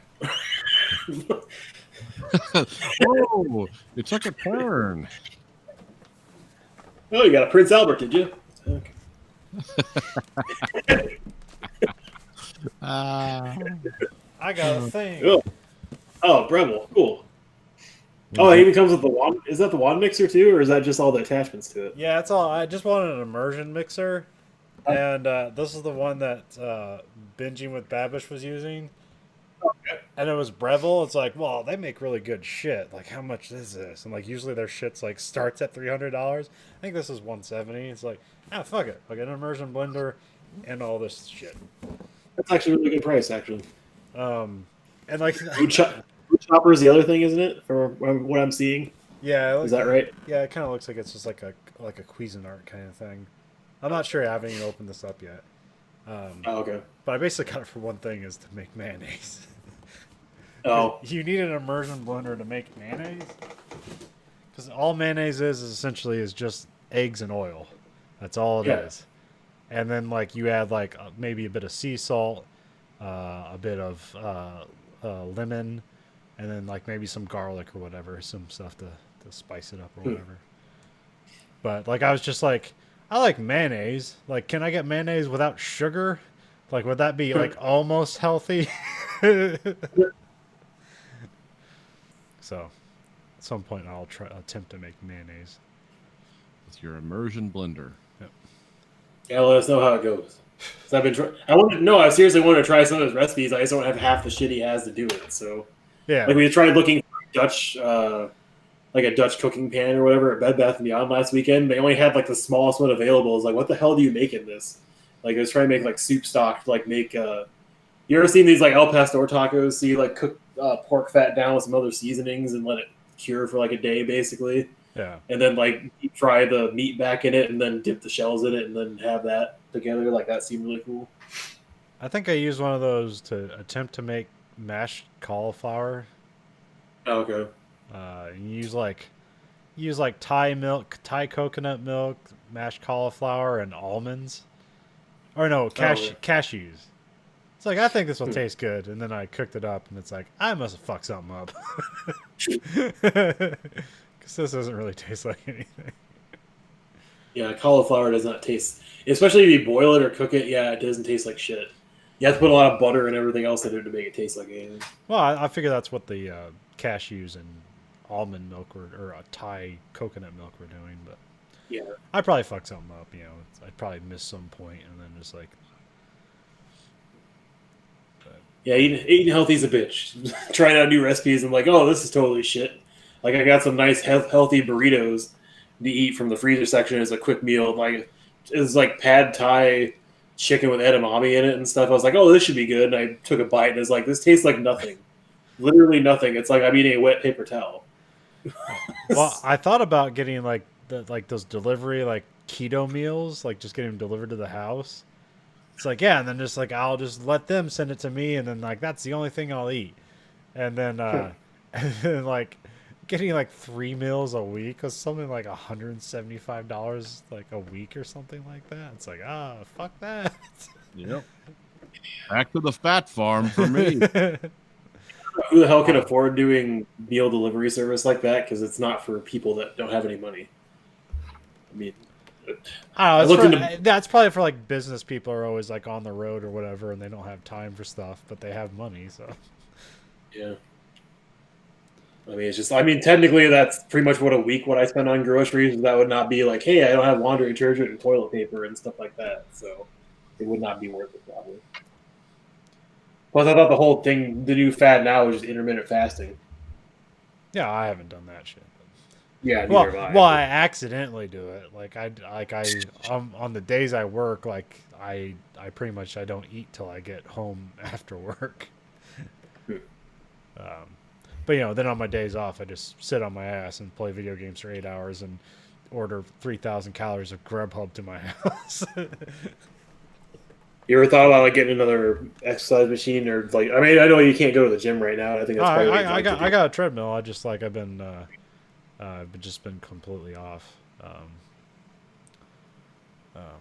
It's just like complete lack of motivation. It's like Dad moved the Christmas stuff around, and then like that just like, well, that gives me an excuse to not work out anymore. Long as I'm- Christmas barrier's back. Better go play a video game. Well, supposedly the hot machine right now is rowing machines, since they have a fucking TV mounted on it and shit at the front. It's like, yeah. No, the big one right now is the Peloton bike. Oh, I guess I haven't seen that. Yeah, it's just a bike, but then like the whole program is like you can join live like spin classes with like coaches and stuff. They'll do it live, or you can just watch the pre-recorded ones because they do that too. But that shit's like $6,000. But like so many people, it's like, well, it's quarantine. I'll get a bike. Yeah, I wish I had $6,000 to be like, yeah. What's that? Is that what a spin class is? Yeah, you just Riding a bike? Yeah. Oh, I thought it was people spinning around for some kind of cardio, No, like a circle. Oh, okay. I think I probably thought that too, but at some point I found out what a spin class was. So. Oh yeah, I never fall. I just thought that sounded magical to me. So like, No, okay. yeah, I don't know. Like that's actually in comedies a lot, but it's just like where everyone's on a stationary bike and they're like, "Come on, people!" There's like the coach up front, and then everyone's on a bike. That's a spin class. That sounds dreadful. Okay, so the most expensive package, Bike Plus, includes delivery and assembly, so that's kind of cool. It has like resistance bands, some couple water bottles, some mats for the bike, the little monitor and bike comes with a couple pairs of shoes for some reason, which I didn't know you needed special shoes. Maybe you do. Is this Peloton? Peloton. Okay. And it's a 12-month limited warranty, which doesn't sound very fucking good at all. And so, but you also pay $50 a month for it after you buy it. So it's $3,000 plus $50, or I'm sorry, $76 a month for this package after you buy it. But if you pre-qualify, you can get 39 months 0% APR to pay for it. Which I don't know if I'd be comfortable with that because that seems stupid to finance an exercise bike. But I guess if you really need it, What's seemed weird about that is it came with water bottles. You're in your house. yeah, I know. Thirsty, go get a cup of water. I guess I was, like I said, I was weirded out by the shoes because it's like, why the fuck do you need special shoes for this? It should just be a bike pedal, right? Or am I missing something? I guess I could see it. Like if you're gonna be like biking in your house for 3 hours a day, you might want shoes that are comfortable for that. I mean, it looks Yeah, kind of cool. I don't know, But like that stuff they throw in there. It's just like, here's some shit that says Peloton on it, and then you're just a walking advertisement, but you fucking paid for it because you're a fucking moron. these includes 2 pairs of headphones in it too for some reason. I mean, it doesn't look like anything fancy. My sweat would destroy those immediately. 2 heart rate monitors too. That's pretty. Yeah. Still not worth. That's the thing. Like on all my podcasts, there's a lot of people that got Peloton bikes, so that's why I know that as the new fitness craze right now. But I don't know. What'd you hear about the? Oh, just like Best Buy. Like every time I go on their website, like they're pushing it really hard. Like, hey, this $4,000 rolling machine with a monitor at the front, so you can just like have whatever you want on it in row. It's like, yeah, I can buy a TV and an exercise bike for cheaper than that if that's your goal, is to have me watch shit while I row or do exercise. Well, also, like, those are the only things you can get right now. Because I don't know if I'm not sure if you were here for it, but I was talking about like trying to get weights, and you can't get weights. Like nobody has weights. They're just all sold out. Well, because quarantine hit, and then like everyone's like built their home gym, so there's no weights anywhere. And I was like going to Dick's Sporting Goods, and I made the number one mistake of like looking up something on the website and then going to the store and expecting to be there. I didn't actually like click through it to see if it was like in store availability, and like I thought I was gonna go there, pick up a bench, some dumbbells. I was gonna get like an Olympic bar and like all that shit, and they had fucking nothing. Yeah, I mean, we were kind of disappointed. We went to Bed Bath & Beyond. I wanted like a nice quilt for the winter because our bedspread's old and it needs to be replaced. And so we went there just looking for that, and it was like, oh, UGG makes bedding. Oh, it's $400, huh? and like they had a throw blanket. My wife laid on it. It was like, I want this so bad. Like I want to fall asleep on it. It's so soft. And I looked at the price. It's like $150 for a throw blanket. That seems reasonable. So I mean, their quilts were like $250. It's like Jesus fucking Christ. I mean, I know things are expensive, but at the same time, it's even like looking at half the stuff, like just shopping for a normal bedspread, it's like, oh yeah, everything's gone for some reason. It's like anything that's based in the home is all gone. Nobody has anything. Yeah. Well, there's also just production issues too. So. Oh yeah. It's like I guess. Because I don't mean, man, like it's fucking in my section, like it's like after the holidays, it's like just like everyone must have fired half their staff because I'm out of. Well, I'm averaging about 120 items a day when I'm just out of. Like we just don't have it in stock in my section alone.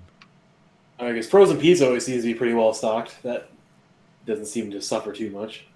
Jack's Pizza, I can't keep it. Like every day, all the Jack's Pizza we have, I put it out, and we sell through pretty much all of it. All our vendor pizza, which is that's like your Red Barons and Palmeros and stuff like that stuff stays in stock because it's too expensive and nobody buys it. But fucking Jack's Pizzas are $250, and so people buy those by the fucking carton. Yeah, I bought two so today. That's like $2.90 or something like that. It's 40-cent price difference that much for when you're buying. I mean, I know it is for a lot of people, but at the same time, it's a thicker crust, but that's also Nestle. The Jack's, Tombstone, and DiGiorno's are all owned by Nestle. Oh, so I actually tried the croissant crust DiGiorno one a couple weeks ago. That was actually pretty good. I mean, for a regular pizza, not that good, but for frozen pizza, good. Yeah, I always think DiGiorno's does a pretty good job with their stuff.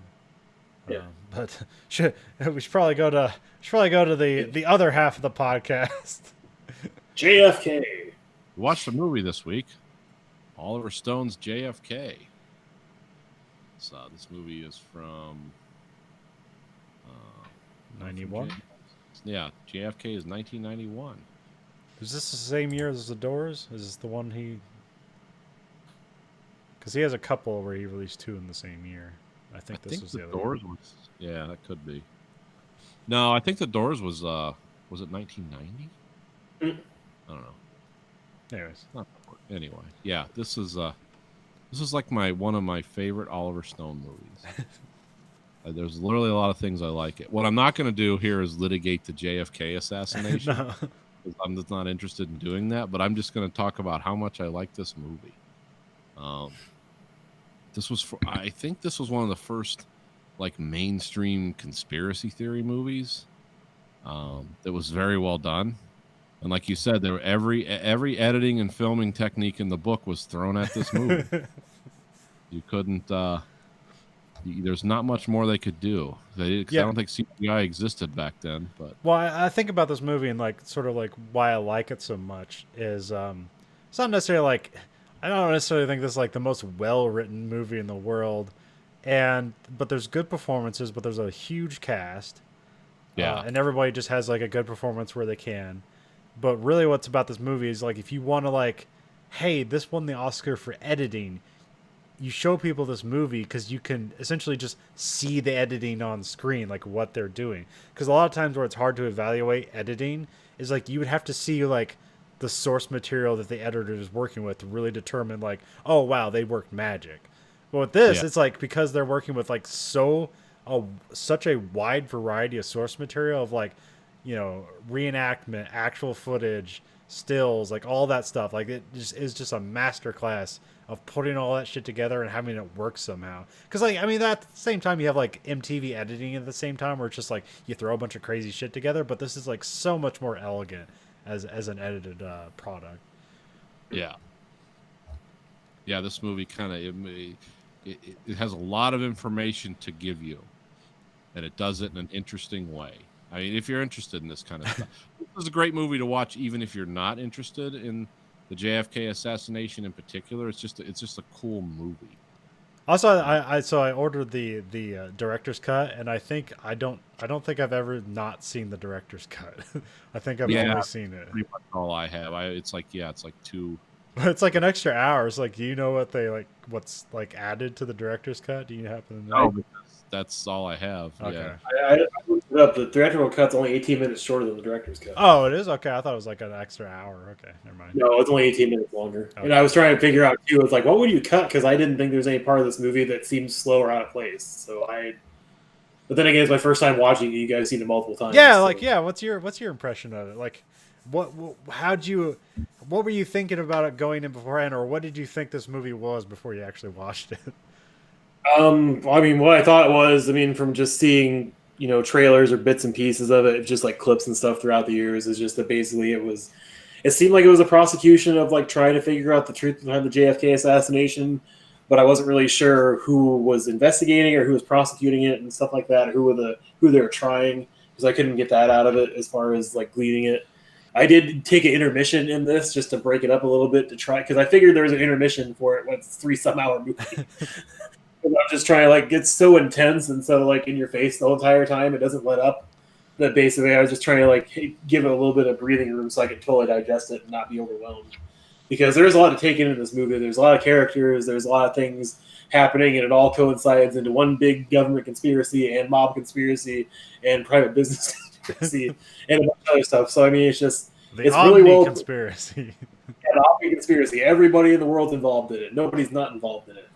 And maybe that's where the case fall apart is in the trial. But at the same time, it was very.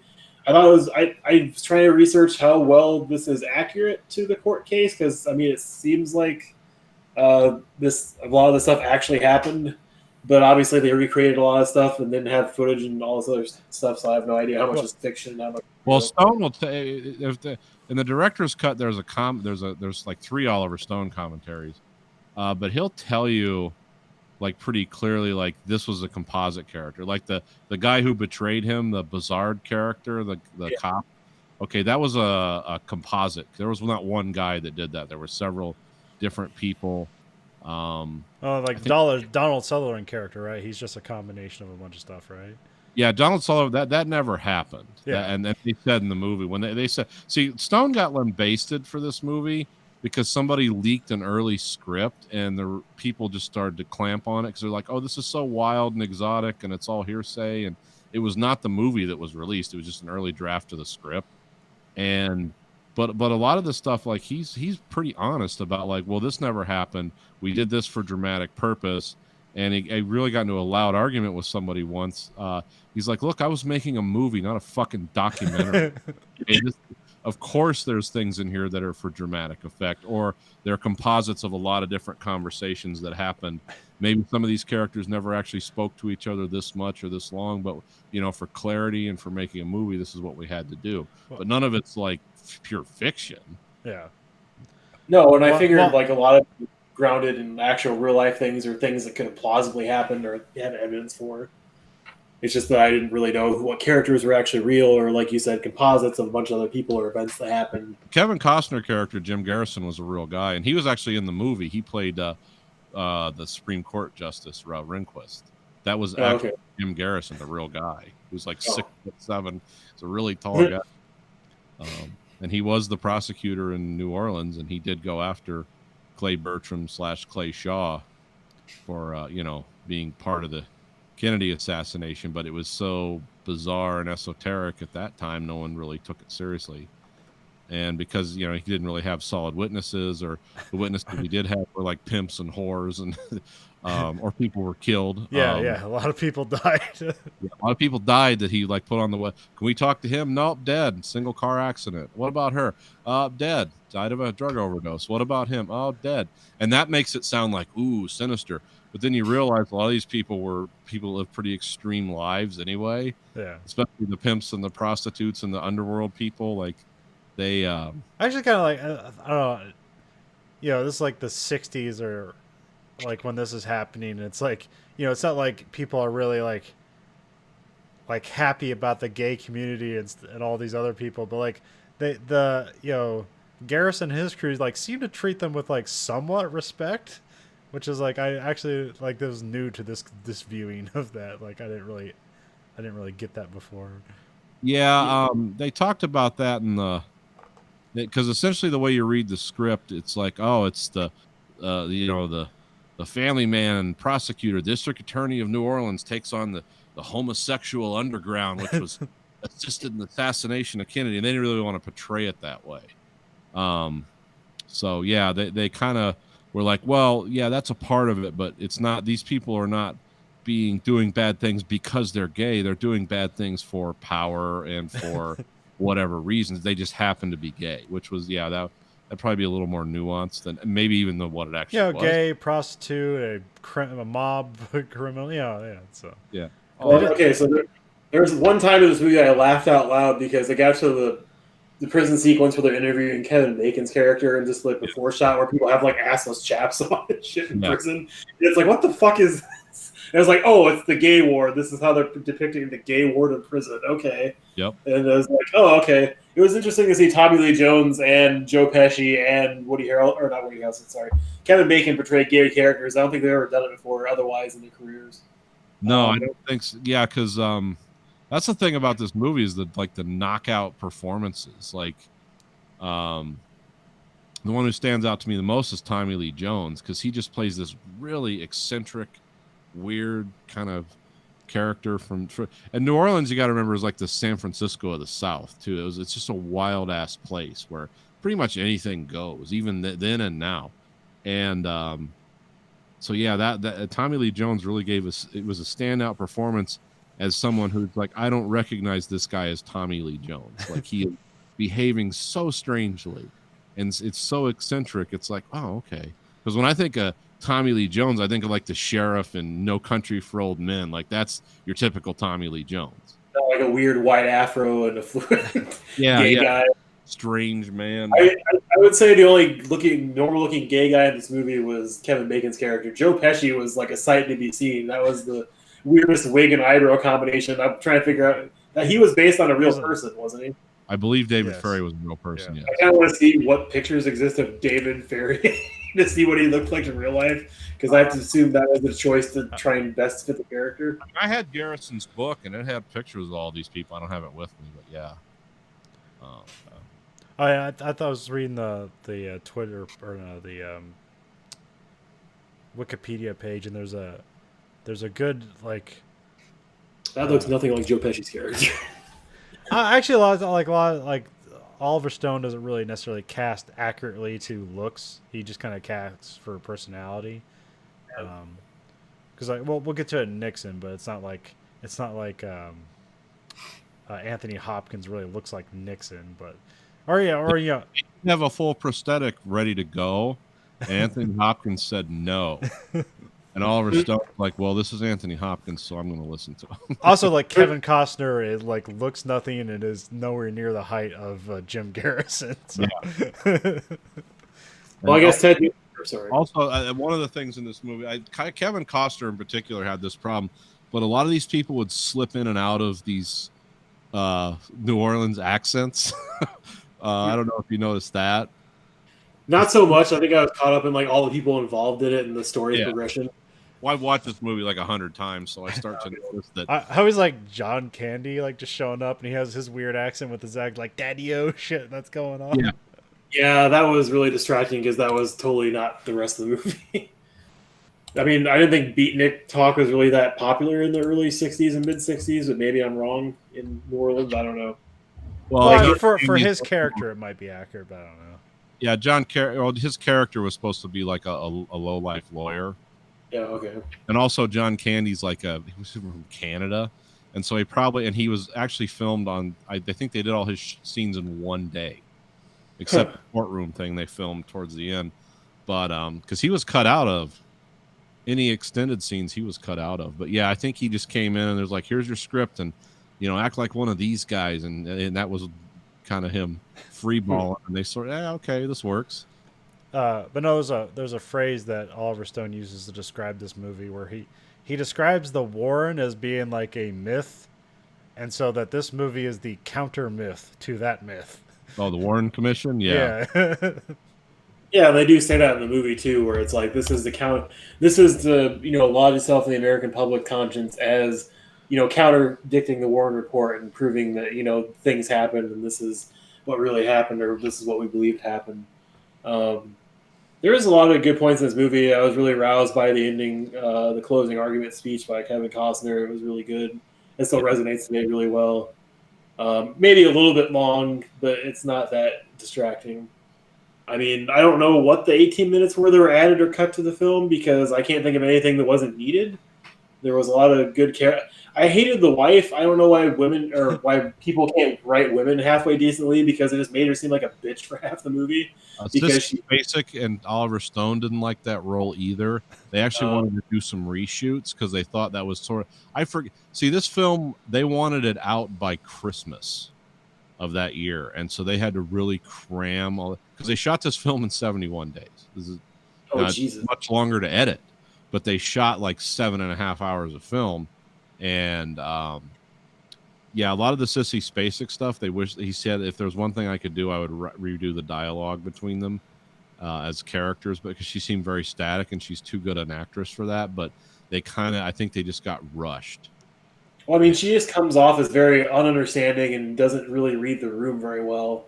It's always hers reacting to that one moment, hanging on to her no matter what anybody says or what evidence is presented to her until Bobby Kennedy dies. Then she totally does like a 180 and then like totally is on his side.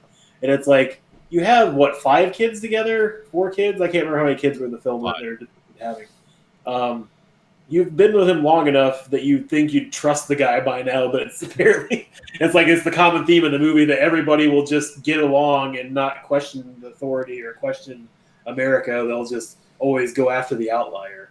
And it's a very good theme in that movie. Drawn in as one of those characters, kind of like the Broussard, where you had to have these characters that were naysayers. It's like, come on, you're going off the deep end here. This can't all be this and that. And then, of course, he would quickly refute anything they said, which is convenient and doesn't happen in real life, but it does, propel the narrative. No, I mean, you need those discerning voices in there because otherwise, I mean, it's all just aggrandizing one thing and nobody's questioning it. But it always seemed like all the questioning against it was always hollow anyway. So it's like presented in this movie, yeah. So I mean, there wasn't really a lot of follow up that would contradicted it or question his chain of events. I mean, I would kind of like to see. I'll probably do some research trying to figure out like what books I should read or look into as far as like what is today with new documents being released. And it said at the end of the film not till 2029. I don't know if that timeline's changed at all for some of the other. Well, I saw something that said they've been released in 2017, but there hasn't really anything. But nothing about what got released in 2017 blew people's minds. So, because Vincent Bugliosi wrote a book on this called Case Closed, where he talks about like some of the stuff that happened, but it's based on like Oswald was the shooter. Yeah, and you can prove it, but then I heard there was some like back channel stuff of like, well, he synthesized some of this and it's not presented correctly. I don't know, but it's a conspiracy theory, so you're never going to get an accord of agreement. But yeah, if you want to read some of the real backstories about why this did or didn't happen, like that Case Closed by Bugliosi's not. You could. Well, also this is based on 2 books. Yeah, it's based on the Trail of the Assassins and what was the other one? Crossfire. I think so. Yeah, which was written by Jim Mars, who that guy is, believes aliens in the fourth America's the Fourth Reich, and he went in all kinds of wacky directions after this. But yeah, it's all kind of sort of fringy conspiracy stuff, but it's interesting. Yeah, well, it's like a thought experiment. It's like you can't necessarily come away from this movie. It's like, oh, it was all government conspiracy. Like that's not really a solid conclusion, but it was all like, that's a lot of weird shit that actually happened. That seems convenient, but also like this moment was held so still in time that everybody remembers so many things, and like the way this, Jim Garrison is kind of like just allows everybody to like everything is valid. It kind of like it just gets too noisy. Yeah. No, I mean, there's a lot of stuff. I mean, I think this film very well presented something that's totally in the realm of plausibility and could have happened, maybe with minor tweaks for some things, but definitely presents it well, and its case is very good as far as like presenting a lot of evidence for, hey, it doesn't make any sense. Like, hey, nobody could replicate this shot, not even the best marksman they brought in for mercenaries or from the military or from the FBI. nobody could do it. So what's the chances that a radio operator will be able to do this? I mean, even though it's kind of proven throughout the movie that he's probably like a double agent or a Secret Service or not Secret Service, intelligence agent for the United States. Lee Harvey Oswald went to boot camp in California. Okay. And so I shot at Bravo Range at Camp Pendleton, and in rocks at the Bravo Range it says "World Famous Bravo Range," because that's where Lee Harvey Oswald trained to shoot. Yeah, it's a little Marine Corps joke. It's like one of the greatest shots in history. It's like, well, so you're getting trained at the same spot. Is the Zapruder film at the end, was that the actual film, or was that doctored or restaged? It's the actual film, but there's also like cuts to recreations and stuff like that. Oh, okay. If you just if you look for the formatting change, like the Zapruder film is like it's like 4:3, or it's very narrow, and it's very grainy, and then sometimes you'll see stuff in widescreen. That's stuff like they recreated or whatever. Well, because like I've known about the magic bullet theory for a while, and that's been something that it makes no goddamn sense. There's no way a bullet does that many direction changes. Oh, I mean, no, that's been proven.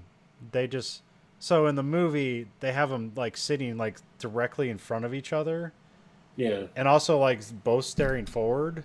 And so if you have that happen, how do you get 7 bullet wounds out of like 3 shots or whatever? But like no, like that guy's like looking back like this. Like that car has like bench seats, so they're not like directly in front of each other, so they're at an angle, and basically how the angle is and how their bodies are rotated, like that puts a straight line through all their entry and exit wounds. Yeah, the back seats in that car, you're like on a dais, like you're up higher actually than the front seats. It's not huge, but it's that way. Well, because those cars were designed so the guy in the back could. People could see him and stuff. Well, I guess the rest of it, where it's like they call into question like the autopsy, because it's like, oh, these people that actually didn't work on combat autopsies before, and they were kind of stopped by other people and told to go in. That shit's totally weird and unexplainable. So like that, but the myth carries on, or the conspiracy carries on. Well, plus like the angle of where yes, bullets ricochet and do weird things in bodies, so it's not unbeknownst that a bullet would go in the back of the head and then ricochet out the right or left side of the head instead of going straight forward. But at the same time, it's just really weird. Like, it looks like exactly like, that shot comes from the left or the right and goes out the back of his head. It doesn't the other way around. So it wouldn't come from behind him. It would come from the side of him. So, I mean, that's why I was asking if it was actually real or doctored or not, because I didn't know if that was like a thing they're still using to try and debunk anything. But also there's like stuff where like, like they have a picture from the grassy knoll and there's a puff of smoke, and like, well, guns they use smokeless powder, so there wouldn't be a puff of smoke from a gun. I didn't attack him with a musket. Maybe they did. Perfect untraceable weapon. Nobody's Be a hell of a shot. The old flintlock. But no, I mean, like a lot. I guess I didn't know about the whole magic bullet theory being debunked because I hadn't seen anything about that because I didn't do any more research for the show. I've seen a documentary that does like Oh, go ahead. Well, I've seen a documentary like a while ago. I think it was like a British one where they do like a computer simulation and basically fix all the. It's been wrongly presented for a long time, and they basically like fix it. And it's like, here's how it happened, and then they cut to stuff from the Zapruder film. It's like, see. I mean, and also you can shoot that rifle and that because the time frame was off too. Well, yeah, because they also did like in that one I was watching, like they also like had 3 experts. They did the shot. They had like a moving target, like just a moving silhouette, and every expert made the shot no problem.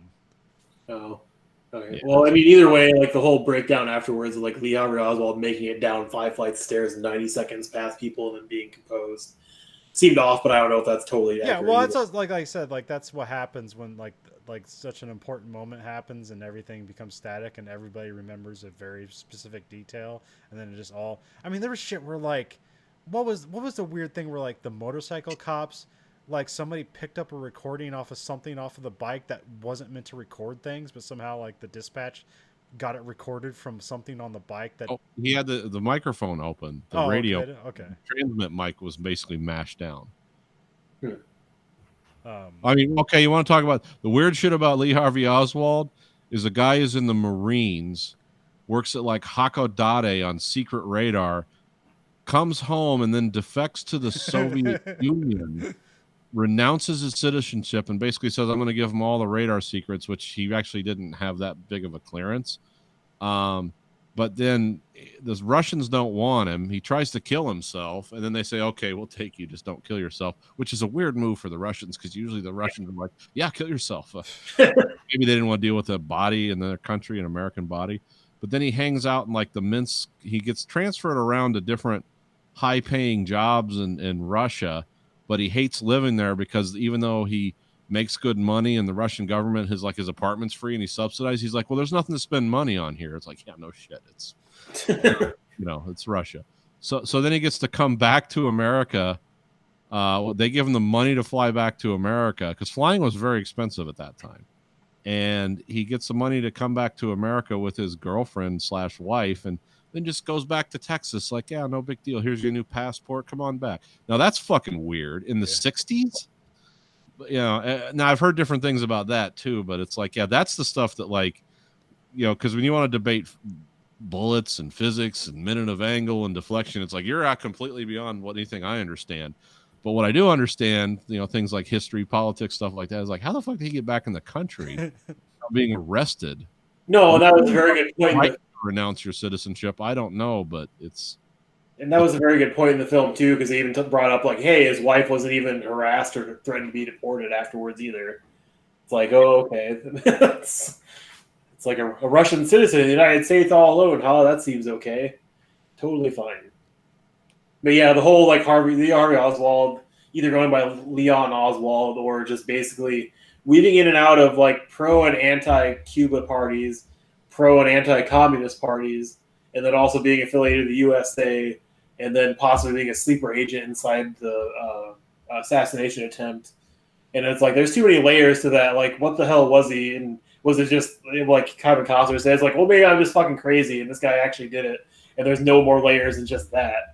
Or it's incredibly layered like an onion, as far as all we'll never know, really. So yeah, all those people are either dead or long since buried. So, and then again, and this is another movie where I talk about this overarching theme I have with Oliver Stone is like, this is the way I understand the 1960s. If I watch these movies, it's like, yeah, this seems okay. This is what that world seems like, because he lays a lot of his political stuff over this, and who was responsible for the Vietnam War, and Kennedy almost as this Christ figure that was going to make the sky rain gold and peace, but they killed him, and it's like Johnson and Bell helicopters had him murdered so they could make money off the Vietnam War. And you hear that and it sounds ridiculous, but then it's like, well, maybe, I don't know. Yeah, well, it's like, I mean, they go through like, oh, here's like CIA back coups all over the world, and it's like the awful things they do just to try to subvert communism throughout the world, and or democracy too. Yeah. But like the leap of logic is like, well, they wouldn't do that here. Yeah. Like that's where you stop yourself. Like, nah, they wouldn't do that here. That's not possible. Well, I mean, the two main themes that make this movie something I think people should see still right now and in the future still is literally the use of media to either stoke a viewpoint or to basically prove your point and demonize somebody even though there's no actual evidence against them, or the greed and might of the military-industrial complex. Because, yeah, Oliver Stone is very much against the military-industrial complex, and I'm pretty sure that's why he doesn't have as bigger career as he probably should have now. But at the same time, there's very valid points in that movie that resonate really well today, because they're talking about, $80 billion is what they're spending this year on the Pentagon. It's like, shit, it's up to, what, $740 billion now? Is what the Pentagon budget was this year? Trillion.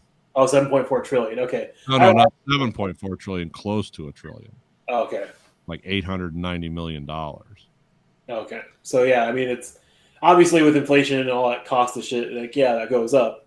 But, yeah, I mean, he's very valid in the point of, like, yeah, all these people have a lot to lose by him ending that war. And how do you stop that money coming? Is that you keep that war going by any means?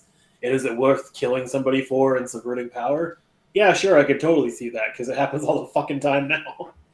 People fucking kill each other over a goddamn nickel, let alone billions of dollars. So, I mean, that's what makes this whole film very plausible and very easy to sympathize with and find resonance in today. Yeah, I mean, it's a great movie if you like a thriller.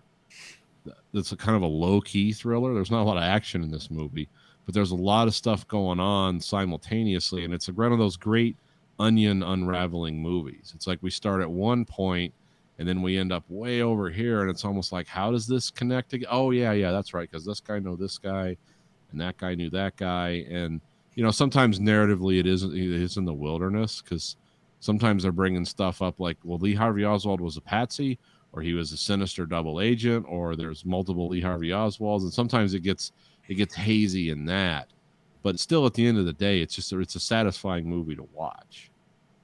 No, and I guess Kevin Costner's speech at the end kind of sums up like, oh, this is the genesis of the movie here. Yeah. And then you think like, oh, they're going to come out and there's going to be a courtroom moment, and then like they come out, and it's like not guilty. And it's like, oh, well, this is what would they say? This is a murder mystery that never gets solved. Like it's one of those movies. Yeah, but I mean, the one juror they interview for like a half second sums it up perfectly. Well, I think there's something going on here, but nothing to do with that guy. Because it's true. They didn't really prove, unfortunately, anything to do with, I can't remember Tommy Lee Jones' character's name right Clay now. Shaw. Yeah, Clay Shaw or Clay Bertram, whatever his name was. But yeah, I mean, he didn't really prove that, and that's the whole point about the courtroom, because that's the only reason I had a problem with the ending's closing argument. Is like, it felt like it was a lot of emotion and a lot of non-logical stuff to put in there. I mean, it just seemed like something that probably wouldn't fly in an actual courtroom, so that seemed kind of bogus, but I don't know. Like, actual court, the real one was argued by two of his assistant district attorneys, because they didn't have any, or because he was too exhausted. Actually, he made some closing speeches, but yeah, he'd been doing this all over the country, trying to get people behind this and explain his position. That had been going on because this was in the news a lot at that time, that someone was saying this. Because I think this trial happened when it happened. This 1970 was when they finally brought him to trial. Yeah, so 7 years after the event, and but yeah, that's like not all that courtroom stuff in the end was composite. Yeah, but well, it's done again, because I'm talking about the movie. Yeah. Yeah, and it was like, yeah, it was synthesized event, but you always hope there's that guy out there that, you know, the unpopular searcher of truth, but he still I built it and they didn't come. Okay, what's that? Kevin Costner's full of shit, man. What the hell was that? Yeah, I thought I built it and they didn't come. Is that guy trying to kill Kevin Costner's full of shit, man. Just a cupcake gun. I was gonna say, I don't think this is a movie that would be made today in Hollywood. No, he probably couldn't keep anyone's attention long enough. Well, yeah, I don't think any movie is going to be over 3 hours now. It's not something people do anymore, or at least not a lot anymore. Oh, fuck, Wonder Woman was 2.5 hours. So. Because what's Oliver Stone's shortest movie? The Doors? I don't know. Probably. He doesn't do a lot of short ones. Yeah, I know. That's what I was saying. What's his shortest movie? It's definitely over 2 hours long. Probably some of the early stuff. I think it was Salvador's probably his shortest.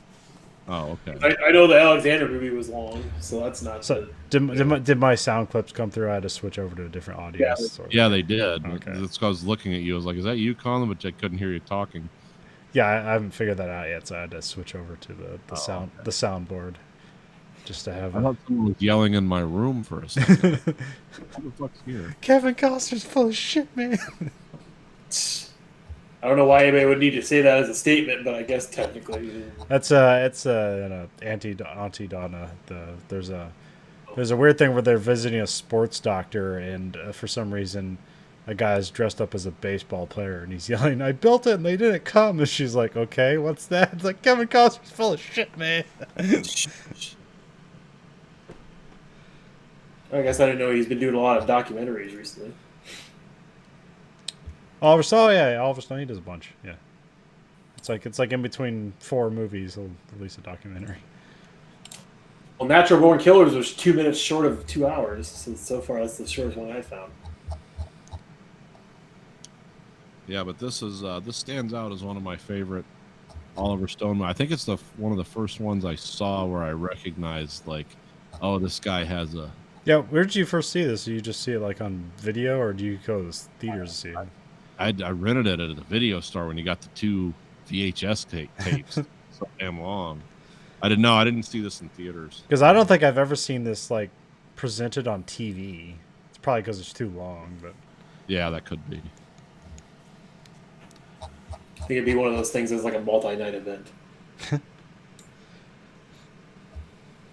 Well, I mean, you could show this on TV, but it's could you keep people's attention long enough? yeah. Everyone would break down into discussion groups about, well, that's not true, or I think this happened, or they would be like, well, this is boring. No one's Talking about the killed. military industrial complex and murdered the president. And it's like G.I. Joe, American hero.